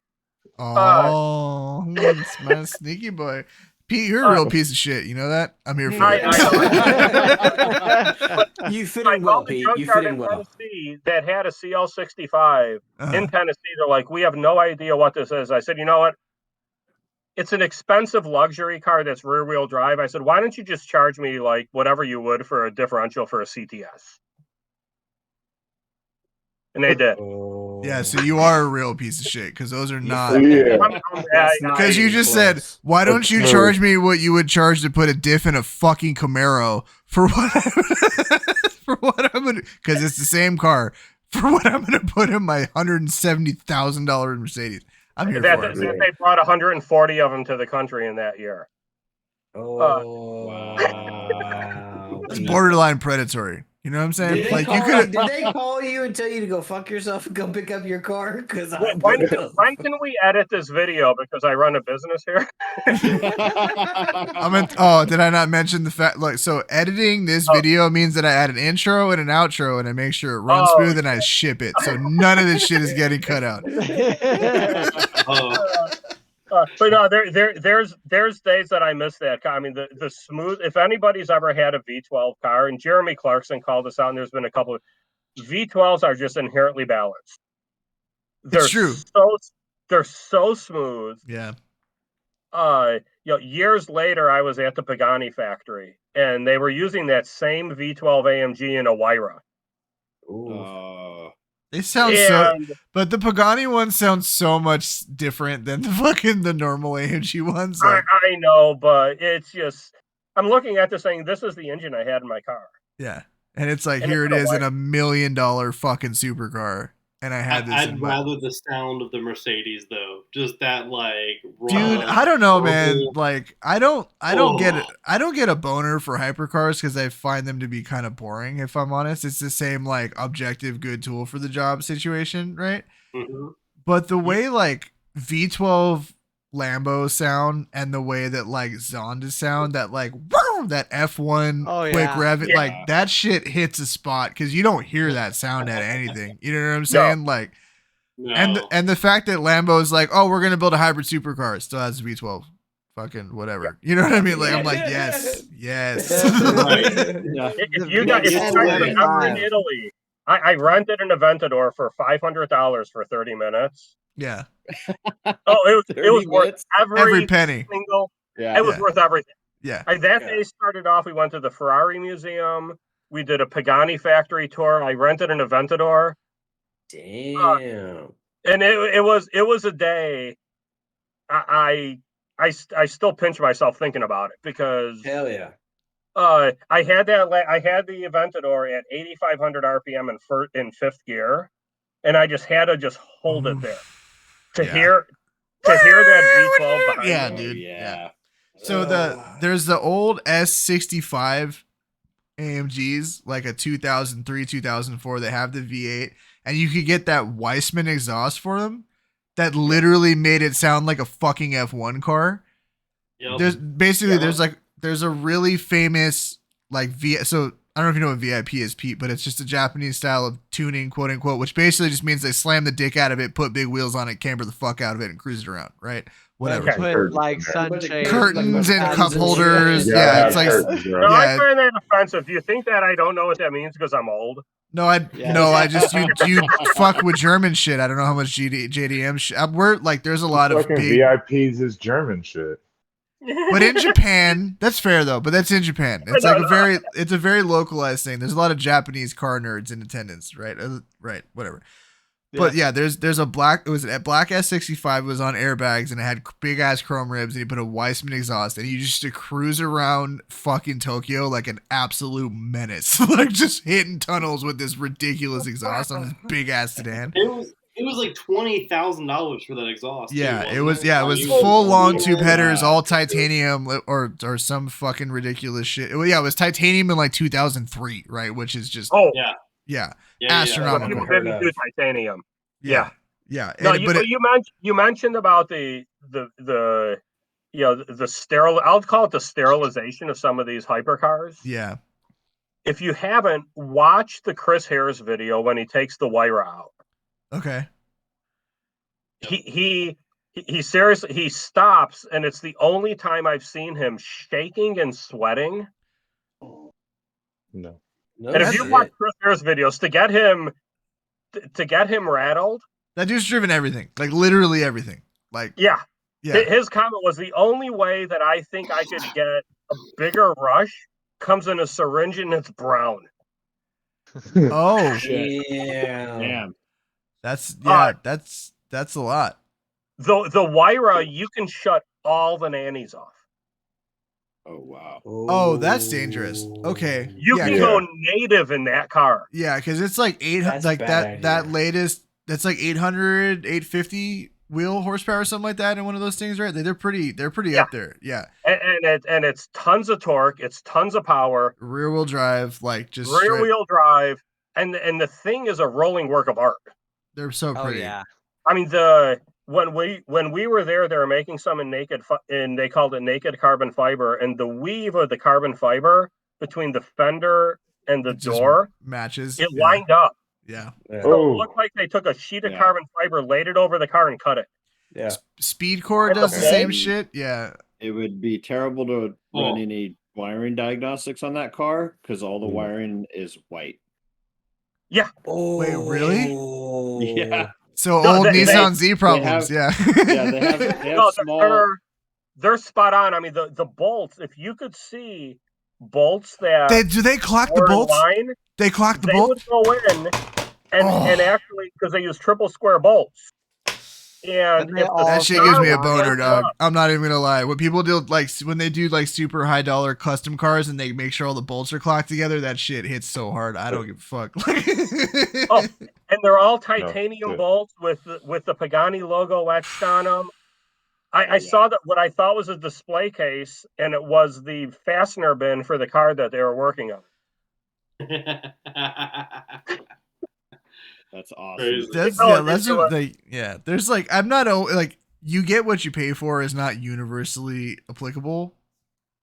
When you get to $1 million cars, it's pretty fucking universally applicable. You know what I mean? You get it. Yeah. You get it. When I mentioned Drag Week, one of the people I happened to meet that was working on Michael Westerberg's car that was out there, they came up. A buddy of mine lost his turbo. Two people show up, and he's speaking in a foreign accent. I'm talking to the guy. I said, what do you do? Why do you have two 98 millimeter precision turbos sitting in the back of this pickup truck as spares? And he's like, yeah, we blew up our Opel Ascona. I used to be an engineer at Koenigsegg. Ooh. Oh. And my buddies that are running their Buick Regal T-Type, are like, what's Koenigsegg? Like, you guys have... Really? Sounds like some commie shit to me. look it up. Slap him in. Let's run him. Yeah. Yeah, look it up when we get to the hotel. Yeah. And they're like, oh man, they make some crazy shit. Yeah. Ever heard of a Yesco? Yeah, dude. Christian, no, I was just gonna say like that like hypercars are weird, right? Because like you have your quote unquote like factory hypercars, which are like, you know, the Audis and the Lambos and the Ferraris, and then you have Bugatti, which I like. Can I just go out? I'm just gonna say Bugattis do absolutely nothing for me. I find them to be completely boring as fuck. I don't like the way they I don't like the way they sound. The Veyron and the Chiron are the same car. I don't Yeah, care. 100%. I mean, I've seen one in person, and like it really wasn't even that impressive. Like, and it was like some limited edition. There was one of 3, some artwork shit, and I'm like, I'd just be like, is that a 2.5 RS right there? Yeah, just be, right, exactly, right. Oh, dude, you guys see that Civic Type R over there? Yeah, I was more impressed with like the 2 RS and the like cornerback over there that you're hiding. Like, fuck this car. Right, like, exactly. I could care less. No, I'm totally with you. But then you get to like your Paganis and your That's next Koenigsegg's. level. That's like some Well, it's other. art. Yeah, that's some It's like, art. dude, the Gemera, the Koenigsegg, the 4-door super yeah. saloon with the Yeah. double dodecahedral door. Yeah. I Yeah. like the Aston Martin Valkyrie. Oh, Yeah, The exactly. Valkyrie is sick. The So, Valkyrie is Dude, okay, so sick. like what was that fucking one-off car they built for that? The Victor, the Aston Martin Victor. Yeah. Sick as fuck, right? Like, oh, let's just build a big stupid. So the Victor is basically one guy commissioned Aston Martin to build him like a really old V8 Vanquish, like that. Because like the V8 Vanquishes back then, they looked like muscle cars. Like they had like the fastback Yeah. and they had the square front. And he was like, I want something that looks like that. And they took like Oh, that shit's tight. they What's booked it they called? took the Aston Martin Victor. they took like suspension from like the fucking Valkyrie, and they just took like all of this different part spin shit from Aston Martin, and they built a custom body for it with side exit exhaust and all this fucking ridiculous shit. And it was It's like a manual V12. Yes, my guy. Yes, 100%. Oh, and it's a my one of Lanta. one. There is only one in the world. This dude paid like I don't even know how much money for it.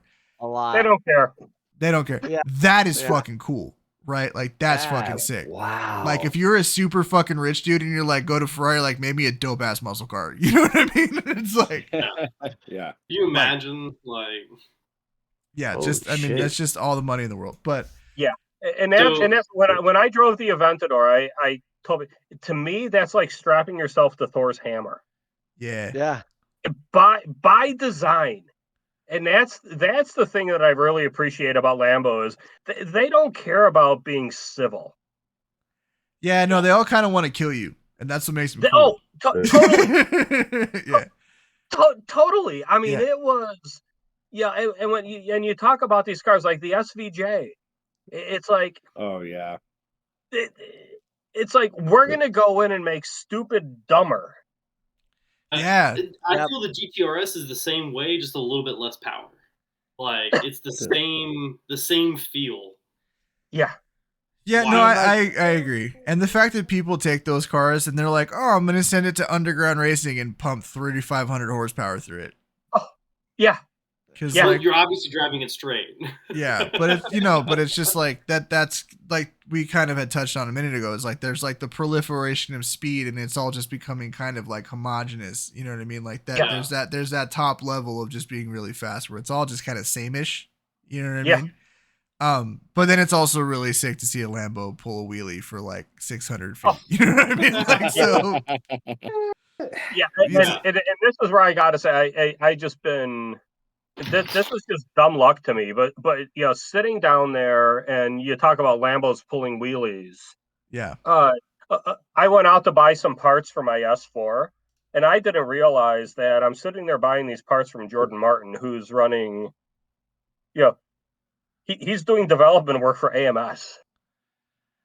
Yeah, that's some shit. Those guys build some fucking his units, cars man. are running, 7 second, 6 second quarter miles. I'm down at FL2K and I'm just sitting there jaw jacking with a guy and I realize it's Jason Hefner. Yeah, those guys running some fast shit. There's this like And this strata. It's It's crazy. It's crazy, and I'll say this: I'll give props out to Jordan because when we were down at the DCT Cup, one of his cars blew his transmission. He pulls his $80,000 transmission out of his trailer, and he's underneath the car wrenching with the guys. that's just such like a weird like. It's such a It's crazy like, dude, just to think about the fact that there's dudes swapping $80,000 transmissions at a drag strip, like LS dudes swap 4 L60s. You know what I'm saying? Like, oh, dude, we did in 2018 when we were at Dragway when the buddy of mine blew his LS in his Camaro. yeah, There's guys out there with 6 LSs driving around the parking lot, just like an ice cream truck. right? Like we just pulled it out of the yard. It's got 350,000 miles on it. It's $1,500. You want it or Bingo. not? He went in. He pulled up his Holley, system. He's like, "All right, dude, I got a tune for a 90 millimeter for an 88 millimeter turbo for a 5.3. We're gonna go and we're gonna flash this and we're gonna go and run the rest of the week. By the way, we have to go in and put a junkyard engine in a car in the next 4 hours. Get it done. Yeah. Yeah, drag race guys are something. I feel like. Give me a Red Bull and let's do this. Yeah, I feel like drag race You guys. got it, man.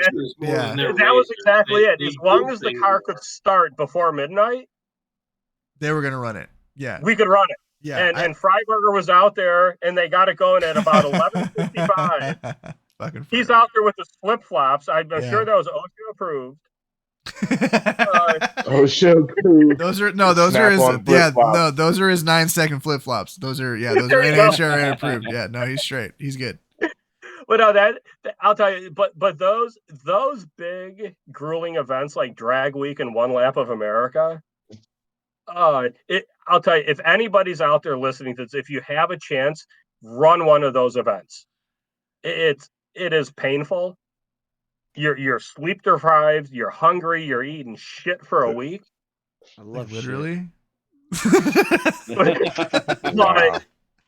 But I mean, it is so awesome to run one of those events like that, because everybody's there for one reason: get everybody to finish. That's cool. Yeah. That's hella cool. Yeah, like the big group thrash, right? Like I think that, like, I was just gonna say, like, what you were talking about, like the drag guys and shit. I think like drag guys and drift guys have that shit in common, where it's like you just get used to fixing your fucking shit all the time, like all the time. You're right. Whereas like track guys, it's like if it's not gonna run as best as it can, there's no point in running because I'm trying to take the best lap time.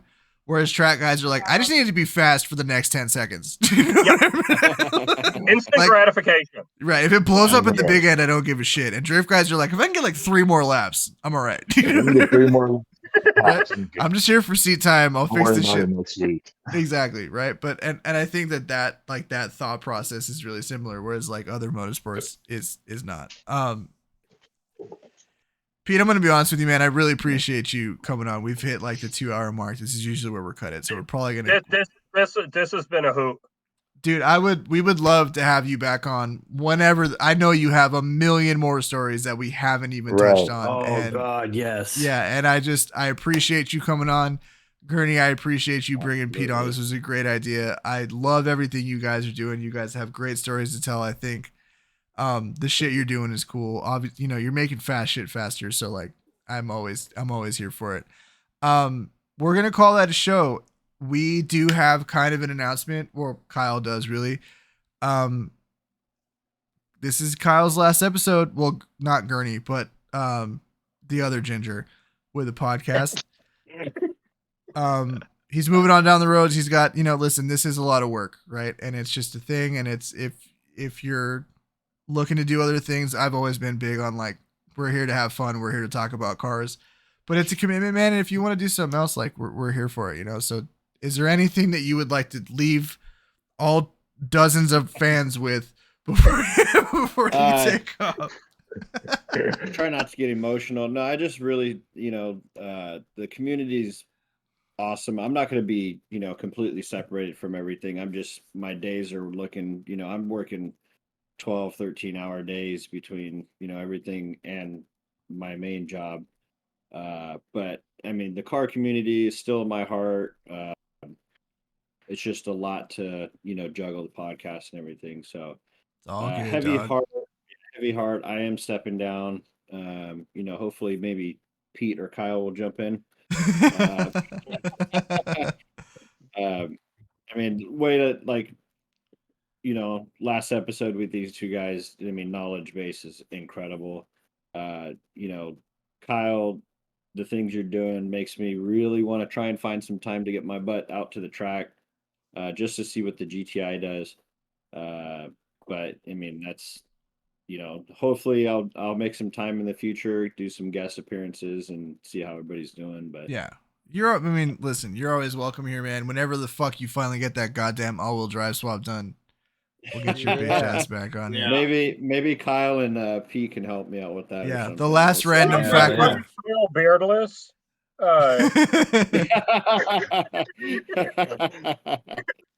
So Kyle, that didn't appear on Duck Dynasty. Anything you need a hand with. Damn, you just he just absolutely fucking bodied Gurny right now, dude. Like that was insane. But on that note, we close one chapter of the RevMatch podcast. We're gonna continue on with another one. We're just gonna we're gonna try something different. We're just gonna keep it the 4 of us. We're gonna keep it a little bit smaller, and just see how that fucking rolls. Kyle is an irreplaceable ginger. Yeah. Mainly because you don't need too many of them around anyway. So, hey, Kyle, I do gotta say thank you for handing me the torch of fastest car. I'm still in the group. It's like I can hear you. I can fucking hear you.